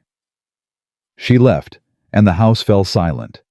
Maya's phone buzzed. A text from Destiny. News trucks are already at the school. This is insane. Where are you? Maya typed back. On my way. Collins is trying to get a court order to stop me from speaking. The response came immediately. He can't stop what's already started. See you soon. The drive to Jefferson Middle School felt like the longest journey of Maya's life. Linda navigated around the news vans and satellite trucks that clogged the street, finally finding a spot near the side entrance. I'll be in the audience, Linda said. Front row. And if anything happens, anything at all, I'm coming to get you. I know, Mom. I love you. I love you too. Maya wheeled herself through the side entrance and into a hallway buzzing with nervous energy. Students lined the walls, talking in hushed voices, glancing at Maya as she passed. Some of them smiled, some of them nodded. A few even reached out to touch her shoulder. Brief moments of solidarity that meant more than any of them could know.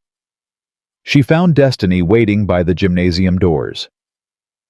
You look like you're about to face a firing squad, Destiny said. Feels like it too. Victoria texted me. She said the hearing started at 8. Maya checked her phone. 8:17. No word yet. The assembly starts at 8:30, she said. If she doesn't call soon, she'll call. Destiny's voice was firm. And even if she doesn't, we're not backing down. We didn't come this far to let Richard Collins win. The gymnasium was already filling up when they entered. Students poured in from every direction, filling the bleachers, their voices creating a dull roar that echoed off the walls. Teachers stood at the edges looking nervous, their eyes constantly moving toward the doors. Principal Warren appeared at Maya's side. Miss Richardson, Miss Carter. His face was pale, his voice strained. I need to speak with you. Now. He led them to a small office behind the stage, closing the door behind them. I received a call from the school board this morning, he said. They've asked me to cancel the assembly. Maya's heart stopped. What? Richard Collins apparently contacted every board member over the weekend. They voted 6-3 to suspend all special assemblies pending an investigation into what they're calling inappropriate student conduct. Warren's hands were shaking. I'm supposed to send everyone back to class and pretend none of this is happening. Destiny stepped forward. You're not going to do that. I don't have a choice. You always have a choice. Destiny's voice was sharp. You told us on Friday that you wanted to do the right thing. You said you became an educator to help children, not to protect wealthy donors. Was that a lie? Warren flinched. It wasn't a lie. Then prove it. Let Maya speak. Let the students hear her story. Let them decide for themselves what they believe. If I defy the board, I'll be fired. And if you don't, what happens? Maya asked. What happens to the next student, Derek Bullies? What happens to the kid who's too scared to speak up because they've seen that speaking up doesn't matter? What happens to this school? Warren stared at her for a long moment. The weight of 20 years of compromise seemed to press down on his shoulders. And then his phone rang. He answered it, listened for a moment, and his expression changed. Something shifted in his eyes. Something that looked almost like relief. I understand, he said. Yes, I'll tell them. He hung up and looked at Maya. That was Victoria Hayes. The judge denied Collins's injunction. He called it a frivolous attempt to suppress constitutionally protected speech. Warren actually smiled. You're cleared to speak.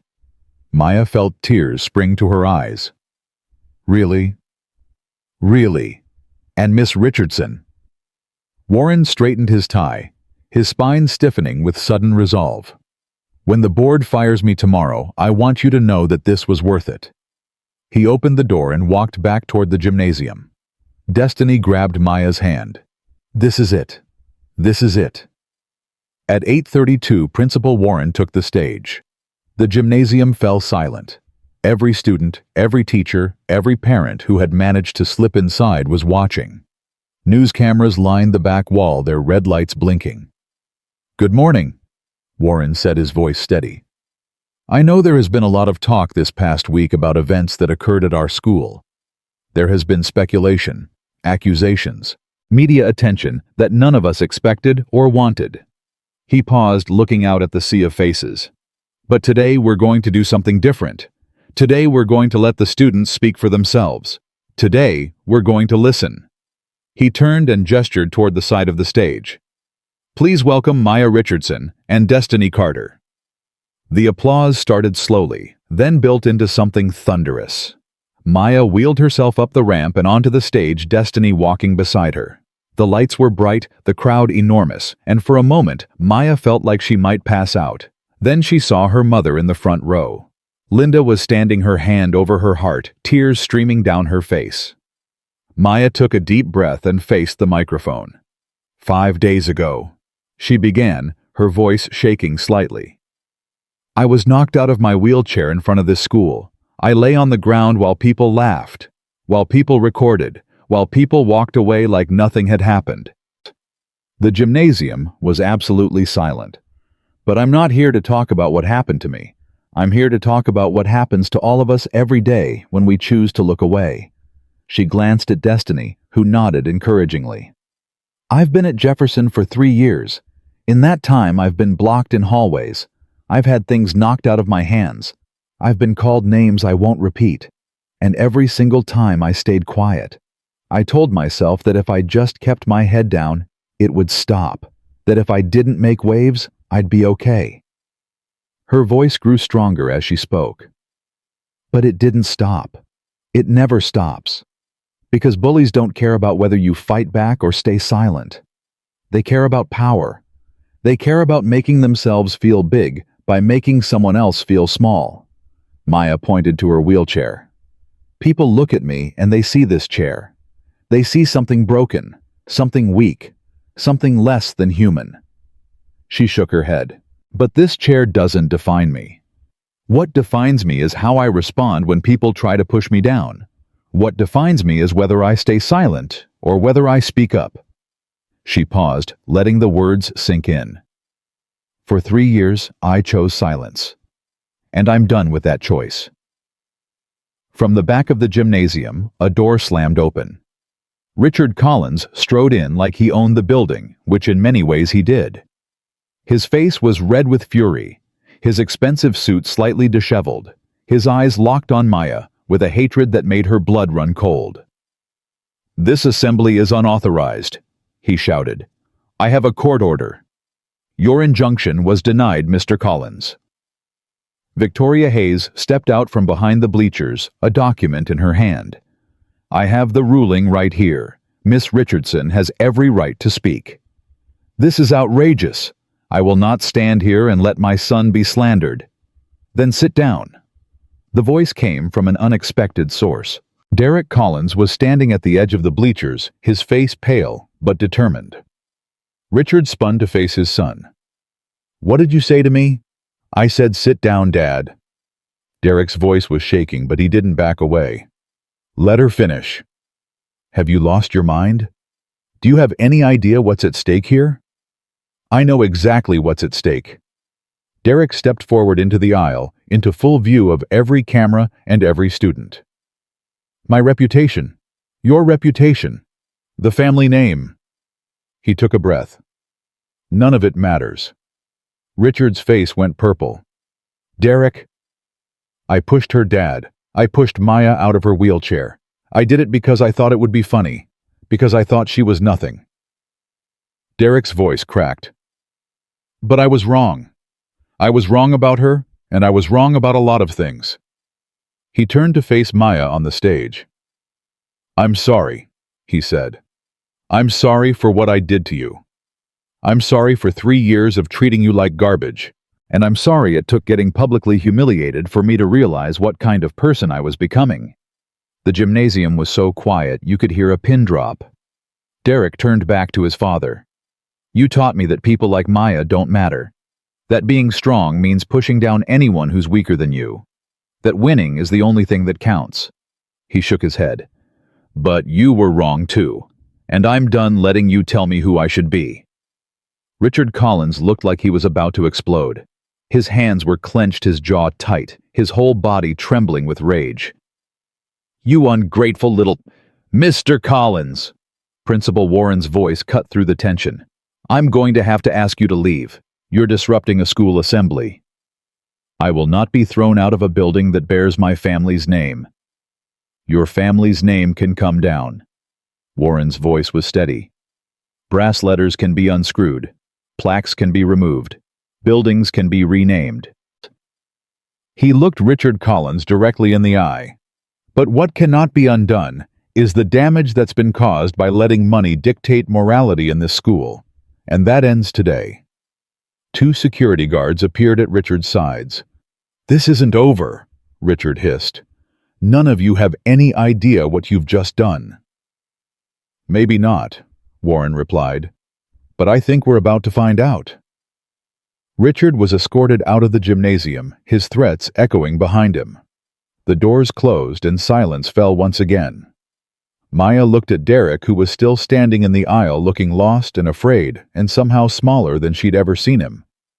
Derek, she said into the microphone. Come up here. He hesitated. What? Come up here. I want you to stand next to me when I finish. The gymnasium buzzed with confused murmurs. Destiny leaned over and whispered, Are you sure about this? Maya nodded. I'm sure. Derek walked slowly up the aisle and climbed the stairs to the stage. He stood beside Maya's wheelchair, his eyes fixed on the floor, his shoulders hunched. Maya took his hand. The gesture sent a ripple through the crowd. Students gasped. Teachers exchanged confused glances. The news cameras zoomed in. This is what change looks like, Maya said into the microphone. It's not easy, it's not comfortable, and it doesn't happen overnight.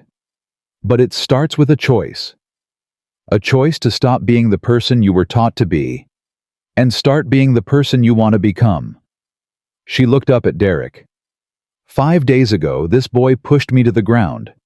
Today, he stood up to his own father in front of everyone he knows. That took courage. Real courage. She squeezed his hand. I'm not saying everything is forgiven. I'm not saying we're suddenly best friends, but I am saying that people can change, that they deserve the chance to try. Derek finally looked up. His eyes were wet with tears. I don't deserve this, he whispered. Maybe not, Maya replied. But grace isn't about what we deserve. It's about what we can become. She turned back to the microphone. I have one more thing to say, and then I'm done. And I want everyone to hear this because it's the most important part. She paused, gathering herself. What happened to me happens to kids all over this country every single day. Kids in wheelchairs, kids who are different, kids who don't fit in, and most of them don't have a Destiny Carter to stand up for them. Most of them don't have videos that go viral. Most of them suffer in silence year after year until they can't take it anymore. Her voice broke slightly, but she pushed through. Some of them hurt themselves. Some of them drop out of school. Some of them die. And every single time that happens, people say they had no idea. They say they didn't see the signs. They say they wish they could have done something. Maya leaned into the microphone. Well, I'm telling you right now. You can do something. You can speak up when you see someone being hurt.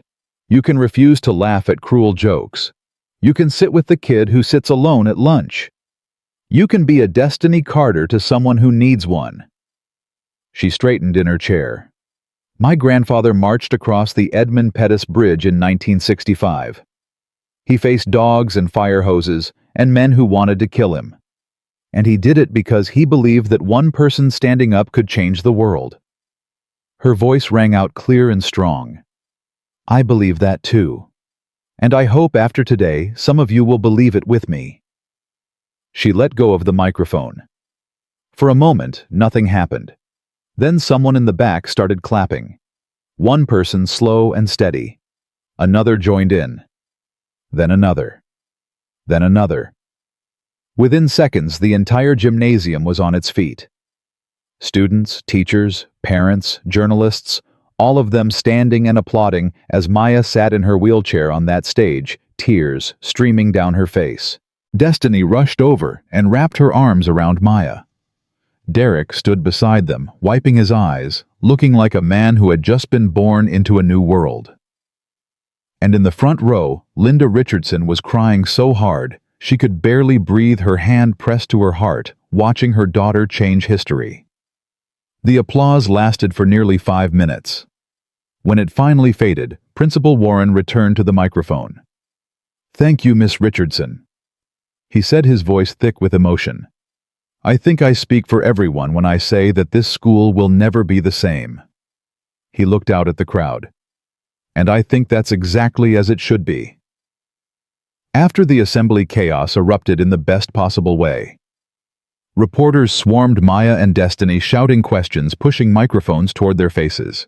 Teachers tried to restore order while students surrounded them with support and admiration. Victoria Hayes appeared like a guardian angel, shielding them from the more aggressive journalists while fielding legal questions with practiced ease. Through it all, Maya kept looking for Derek. She found him at 3:45, sitting alone on the steps behind the gymnasium. "Hey," she said, wheeling up beside him. He looked up. His eyes were red, his face drawn. "Hey. Your father is going to make your life miserable." "I know." Derek stared at his hands. "He already texted me. Said I'm not welcome at home until I apologize publicly and retract everything I said." "Where are you going to stay?" "I don't know. My aunt, maybe. If she'll have me." Maya was quiet for a moment. Then she said something that surprised even herself. "You can stay with us." Derek's head snapped up. "What?" "My mom has a guest room. It's small, but it's clean." Maya shrugged. "Consider it part of your rehabilitation." "Maya, you don't have to." "I know I don't have to. That's why I'm offering." She met his eyes. "You did a brave thing today. A really brave thing. And you shouldn't have to face the consequences alone." Derek stared at her for a long moment. Then slowly, his face crumpled, and he began to cry. "I'm so sorry," he sobbed. "For everything. For all of it. I don't know why I was like that. I don't know what's wrong with me." "There's nothing wrong with you that can't be fixed," Maya said quietly. "Trust me. I've spent my whole life learning that the things people think are broken are often the strongest parts of us." She reached out and took his hand again. "Come on," she said. "Let's go find my mom. I think we all need some dinner and about 100 years of sleep." They walked together toward the parking lot, the girl in the wheelchair and the boy who had pushed her down. Both of them, uncertain about the future, but both of them moving forward. And somewhere overhead, Maya could almost feel her grandfather smiling down at her, proud of the woman she was becoming. 3 weeks had passed since the assembly that changed everything.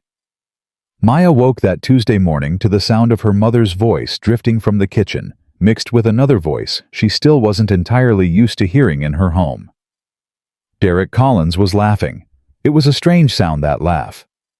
In 3 years of knowing him, Maya had never heard Derek laugh without cruelty behind it. But this laugh was different, lighter, almost innocent. She wheeled herself out of her bedroom and found them at the kitchen table. Linda was flipping pancakes while Derek set out plates, a dish towel thrown over his shoulder like he belonged there. "Morning, sleepyhead," Linda said. Derek made coffee. "You drink coffee now?" Maya asked. Derek shrugged. "Your mom's been teaching me. Apparently I've been doing everything wrong my whole life." He paused and something flickered across his face. Not just coffee. Maya understood what he meant. The past 3 weeks had been an education for all of them. Derek had arrived at the Richardson house that first night with nothing but the clothes on his back and a text message from his father that simply read, "Don't come home." His aunt had refused to take him in, terrified of Richard Collins's wrath. His mother, who had divorced Richard years ago and moved to California, hadn't returned his calls. He was alone, truly alone. And somehow Maya's tiny house had become his refuge. "Victoria called this morning," Linda said, sliding a stack of pancakes onto Maya's plate. "The school board meeting is tonight. Final vote on Principal Warren's termination.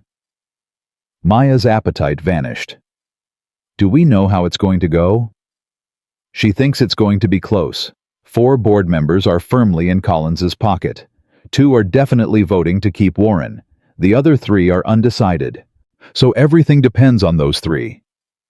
Linda nodded. Everything depends on those 3. Derek set down his coffee cup. My father's been calling them all week. I've heard him through the walls at the hotel. He'd been staying at a hotel since his aunt turned him away, but he spent most of his days at the Richardson house. He's threatening them, promising them things, doing whatever it takes to get Warren fired. What kind of things? Campaign contributions, business deals. I even heard him mention something about getting one of them a job at his company. Derek's jaw tightened. He doesn't care about the school. He doesn't care about education. All he cares about is winning. Maya pushed her pancakes around her plate. And if he wins, if Warren gets fired, then we lose, Linda said quietly. Not just this battle. Everything we've built. The attention, the momentum, the change that's starting to happen. It all goes away. No. Maya's voice was suddenly fierce. It doesn't go away. Whatever happens tonight, what we did matters. What we said matters. You can't unring a bell. Linda smiled softly. You sound like your grandfather. Good. He was right about a lot of things. At 7:45 that morning, Maya rolled through the front entrance of Jefferson Middle School and immediately noticed something different. The stairs were still there, but they had changed. 3 weeks ago, people had looked at her with curiosity, with pity, with uncomfortable awareness. Now they looked at her with something else. Respect. Maya. A girl named Sarah Chen rushed up to her breathless. Did you hear the petition hit 50,000 signatures last night? 50,000. And it's still growing. There's a hashtag trending on Twitter, Justice for Jefferson. People all over the country are talking about what happened here. Maya felt a swell of emotion she couldn't quite name. 3 weeks ago, she had been invisible. Now 50,000 strangers knew her name. Destiny appeared at her side phone, in hand, scrolling furiously. It's not just the petition. 3 members of Congress released statements yesterday supporting Principal Warren. And there's a news crew from CNN setting up outside the school board building for tonight's meeting. CNN. This thing is bigger than Birmingham now, Maya. It's bigger than Alabama. Destiny looked up from her phone. Whatever happens tonight, we've already won something. We've made people pay attention. Attention isn't change. No, but it's the first step. They made their way toward homeroom, surrounded by a bubble of protection they hadn't had before. Students who had once looked the other way now nodded at Maya as she passed. Teachers who had once ignored the whispers about Derek's behavior now stopped to ask how she was doing. It wasn't perfect. Some students still muttered under their breath. Some teachers still seemed uncomfortable around her, and Maya knew that the moment the cameras moved on to the next story, some things would snap back to the way they had been. But not all of them. And that was something. Ms. Patterson's classroom was buzzing when they arrived. Students were clustered around a laptop watching something on the screen. What's going on? Maya asked. A boy named James turned to face her, his eyes wide. You need to see this. He turned the laptop toward her. On the screen was a video. Posted that morning. From an account Maya didn't recognize. But she recognized the voice immediately. It was Derek's mother. My name is Catherine Collins, the woman on the screen said. She was sitting in what looked like a living room, her face tired but determined. Some of you know me as Richard Collins's ex-wife. Most of you probably don't know me at all. But I have something to say that I should have said a long time ago. Maya's heart pounded as the video continued. I left Richard 12 years ago because I couldn't watch him turn our son into a monster anymore. I tried to get custody of Derek, but Richard had better lawyers, more money, more power. He won like he always wins, and I've spent every day since then regretting that I didn't fight harder. Catherine's voice cracked. I've watched from a distance as my son became everything his father wanted him to be. Cruel, entitled, powerful, And I did nothing. I told myself there was nothing I could do. I told myself that fighting Richard was pointless. She leaned forward, looking directly into the camera. But 3 weeks ago, something changed. A girl in a wheelchair stood up to my son. She stood up to my ex-husband. She stood up to everyone who had spent years looking the other way. And she made me realize that I had been looking the other way too. Maya felt tears streaming down her face. "I'm coming to Birmingham tonight," Catherine continued. "I'm going to testify at the school board meeting. And I'm going to tell the truth about Richard Collins, about what he's done to our son, about what he's done to anyone who gets in his way." She paused, her eyes glistening. "To Maya Richardson, if you're watching this, thank you. Thank you for being braver than I ever was. Thank you for showing my son that there's another way to live. And thank you for giving me the courage to finally do what I should have done 12 years ago." The video ended. The classroom was silent. Maya turned to find Derek standing in the doorway, his face white with shock. "My mom," he whispered. "She's coming." "Derek." "I haven't seen her in 8 years. My father wouldn't let me. He said she abandoned us. He said she didn't care." Derek's voice broke. "But she's coming. She's coming for me." Maya didn't know what to say. She didn't have words for this, so she did the only thing she could think of. She wheeled over to Derek Collins and pulled him into a hug. And in front of the entire class, the boy who had once pushed her to the ground collapsed into her arms and sobbed. The school board meeting was scheduled for 7 o'clock that evening. By 6:30, the parking lot was overflowing. News vans from every major network lined the street. Protesters held signs that read, "Save Principal Warren," and "Students over donors." Counter-protesters held signs that read, "Protect our schools from radicals." Inside the building, the tension was thick enough to cut with a knife. Maya sat in the front row, flanked by her mother on one side and Derek on the other. Destiny was behind them, along with Victoria Hayes and a crowd of supporters who had traveled from across the state to be there. Richard Collins sat on the opposite side of the room, his face a mask of controlled fury. He hadn't looked at his son once since entering the building. But there was an empty chair beside him, the chair where Catherine Collins would soon sit. At exactly 7 o'clock, Board President Margaret Thompson called the meeting to order. "We are here tonight to vote on the termination of Principal Edward Warren," she said, her voice clipped and professional.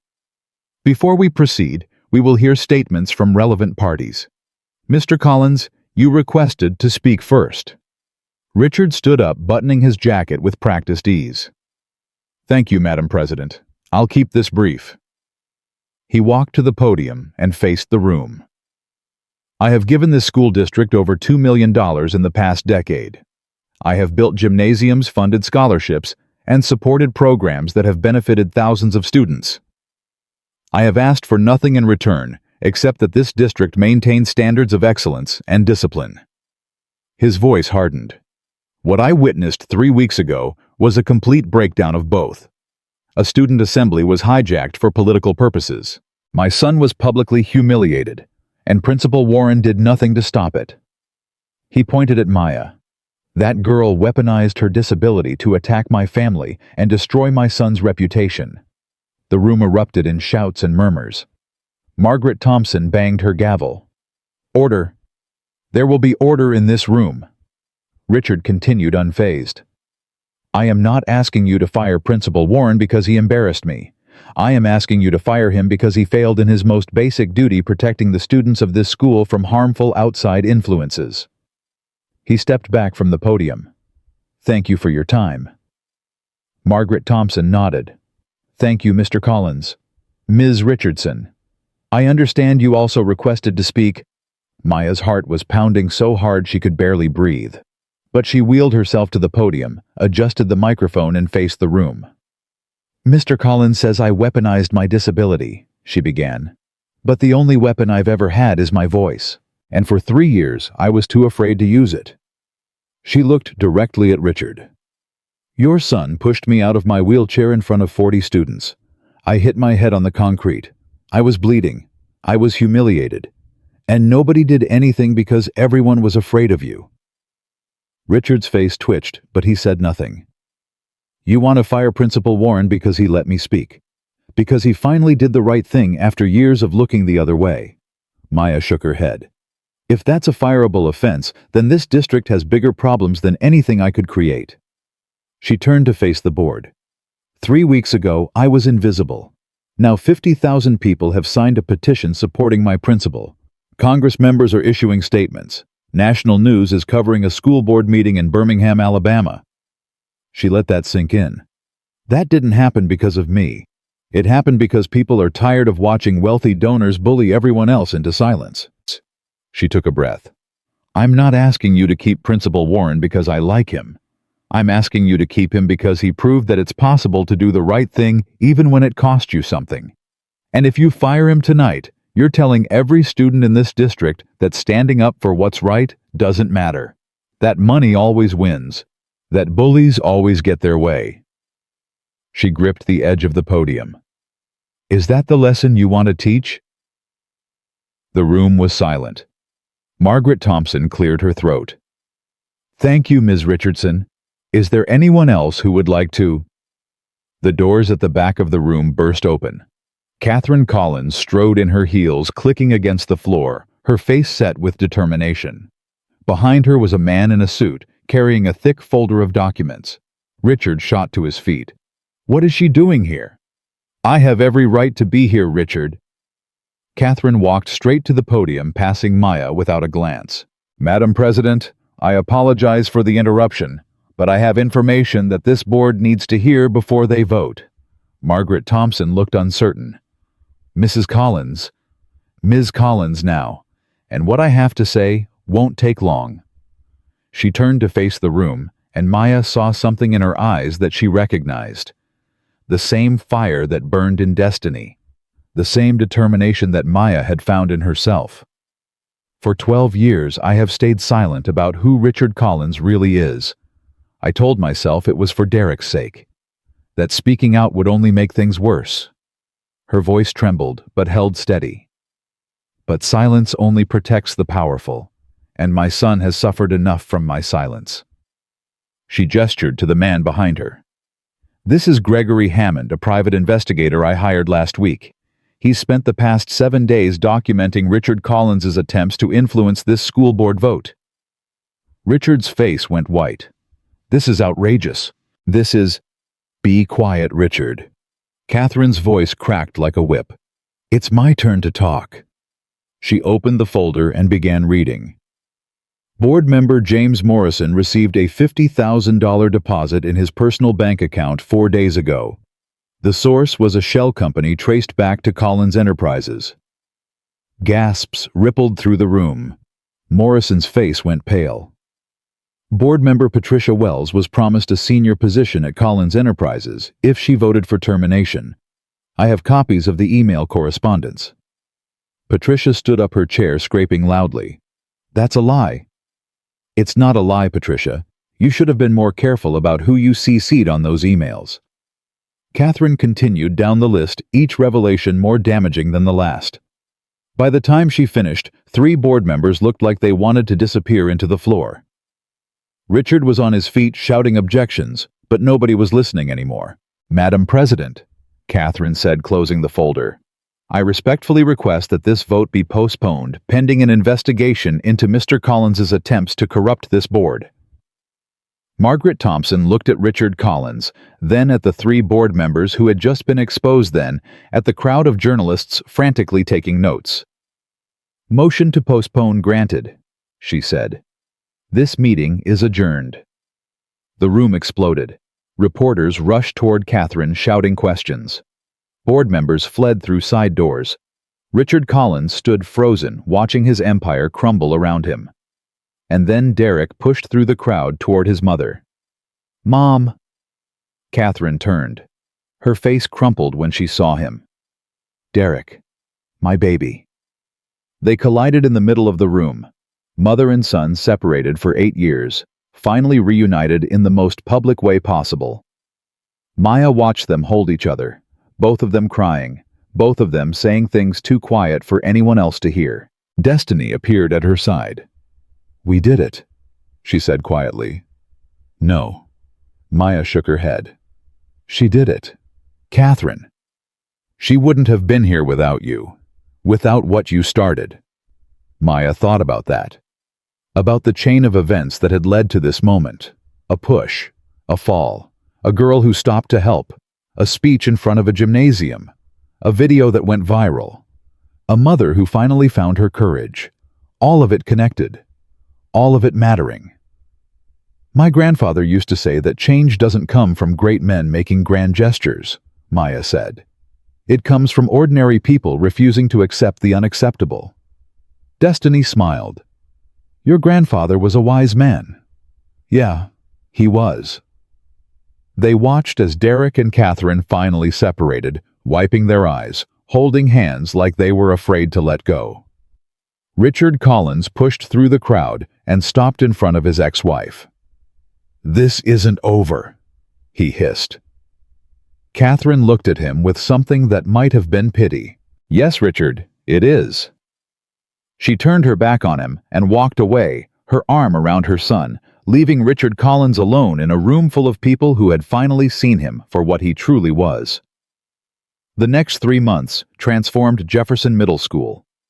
Principal Warren kept his job. The 3 board members implicated in Richard Collins's bribery scheme resigned in disgrace. Richard himself was under investigation by the State Attorney General's office, his business empire crumbling as clients and partners fled. Derek moved to California to live with his mother. On his last day in Birmingham, he found Maya by the flagpole where everything had begun. "I don't know how to thank you," he said. "You don't have to thank me. You did the hard work yourself." Derek shook his head. "No. You gave me a chance when I didn't deserve one. You let me stay in your house after everything I did to you. You believed I could be different when I didn't believe it myself." He reached into his pocket and pulled out a small object. It was a keychain, simple metal with words engraved on one side. "I had this made," he said, pressing it into Maya's hand. "So you never forget." Maya looked at the engraving. "Strength doesn't roar. Sometimes it rolls." She laughed through sudden tears. "Derek Collins, that's the corniest thing I've ever seen." "I know," he grinned, "but it's true." They hugged one last time, and then Derek walked away toward his mother's waiting car. Maya watched him go, this boy who had once been her tormentor, now transformed into something she never expected. A friend. Spring arrived in Birmingham with warm winds and blooming magnolias. Maya sat in the school auditorium, waiting for her name to be called. Beside her, Destiny was practically vibrating with excitement. "I can't believe this is happening," Destiny whispered. "Believe it." Principal Warren took the stage looking healthier than he had in months. "I am proud to announce this year's recipients of the Jefferson Middle School Leadership Award," he said. "These students have shown extraordinary courage, integrity, and commitment to making our school a better place." He smiled. "Please welcome Maya Richardson and Destiny Carter." The applause was deafening. Maya wheeled herself up the ramp and onto the stage, Destiny walking beside her. They accepted their awards, posed for pictures, and waved to the crowd. But it wasn't the award that mattered. It was what came after. After the ceremony, Vice Principal Morrison found Maya in the hallway. "There's someone here to see you," she said. "In the main office." Maya frowned. "Who?" Morrison just smiled and walked away. Curious Maya wheeled herself toward the office. She pushed through the door and stopped. A woman was waiting inside. Tall, elegant, with gray hair and sharp eyes that seemed to see everything. "Ms. Richardson," the woman said, extending her hand. "My name is Angela Davis. I'm the director of the King Youth Leadership Program in Atlanta." Maya's heart stopped. She knew that name. Every student in Alabama knew that name. "I've been following your story for the past 3 months," Angela continued. "What you did, what you stood for, it's exactly the kind of leadership we look for in our program." "I don't understand." Angela smiled. I'm here to offer you a full scholarship to our summer intensive. 2 weeks in Atlanta learning from some of the most influential civil rights leaders in the country." She paused. "We've never offered this scholarship to a middle school student before. But we've also never seen a middle school student do what you've done." Maya couldn't speak, couldn't breathe, couldn't process what was happening. "You don't have to answer right now," Angela said. "Talk to your mother. Think about it. But I want you to know that what you started here, it doesn't have to end with Jefferson Middle School. You have a voice, Maya, a powerful voice, and there are people who want to help you use it." She handed Maya a business card and walked out. Maya sat there staring at the card, tears streaming down her face. She was still sitting there when her mother found her. "Baby, what happened? What's wrong?" Maya handed her the card. Linda read it, then read it again, then looked at Maya with eyes full of wonder. "Oh, baby," she whispered. "Your grandfather would be so proud." That summer, Maya attended the King Youth Leadership Program in Atlanta. She met senators and congressmen. She spoke at a rally with 3,000 people. She was interviewed by national news outlets and featured in a documentary about youth activism. But the moment she remembered most vividly happened on a quiet afternoon in July. The program had taken them to the Edmund Pettus Bridge in Selma. The same bridge her grandfather had crossed 60 years earlier. The same bridge where American history had been written in blood and courage. Maya sat in her wheelchair at the center of the bridge, looking out over the water. Destiny stood beside her. She had received a scholarship too, and they had spent the whole summer together, growing closer, becoming sisters in everything but blood. "This is where it started," Maya said quietly. "The movement, the change, everything. And this is where it continues," Destiny replied. "Through you. Through us." Maya reached out and took her hand. "My grandfather used to tell me that every generation has to fight its own battles, that the work is never finished, that there's always more to do." He was right. Maya looked at the bridge stretching out behind them, at the path so many had walked before. "I used to think being in this chair made me weak," she said. "I used to think it meant I couldn't change anything, couldn't fight for anything, couldn't matter." She squeezed Destiny's hand. "But now I know the truth. This chair doesn't limit me. It gives me perspective. It lets me see the world from a different angle. And sometimes that's exactly what change requires." She turned her wheelchair and faced the road ahead. "My grandfather marched across this bridge for freedom, for justice, for the belief that tomorrow could be better than today." Her voice grew stronger with every word. "I'm going to roll across it, for the same reasons, for the same beliefs, and for everyone who's ever been told they don't matter." She released Destiny's hand and began wheeling herself forward. "Come on," she called over her shoulder. "We've got work to do." Destiny laughed and fell into step beside her, and together they crossed the bridge. Years later, people would ask Maya Richardson how she found the courage to stand up when everyone else sat down. She always gave the same answer. "I didn't find it," she would say. "Someone helped me up when I fell, and once I was back in my chair, I realized I had been strong all along. I just needed someone to remind me." She would smile, then thinking of Destiny, of her mother, of Derek and Catherine, and Principal Warren, and everyone who had been part of the story. "Strength doesn't always roar," she would say. "Sometimes it whispers, sometimes it waits, sometimes it rolls, but it's always there in everyone waiting to be discovered." And then she would look at whoever was asking with those bright eyes that had seen so much and still believed in so much more. "The only question is, what will you do with yours?" That was the lesson of Maya Richardson's life. That was the legacy of a girl who refused to stay down.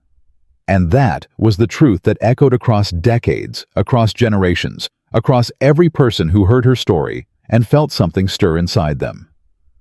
Because real strength doesn't come from standing tall. It comes from rising up, again and again and again. No matter how many times you fall,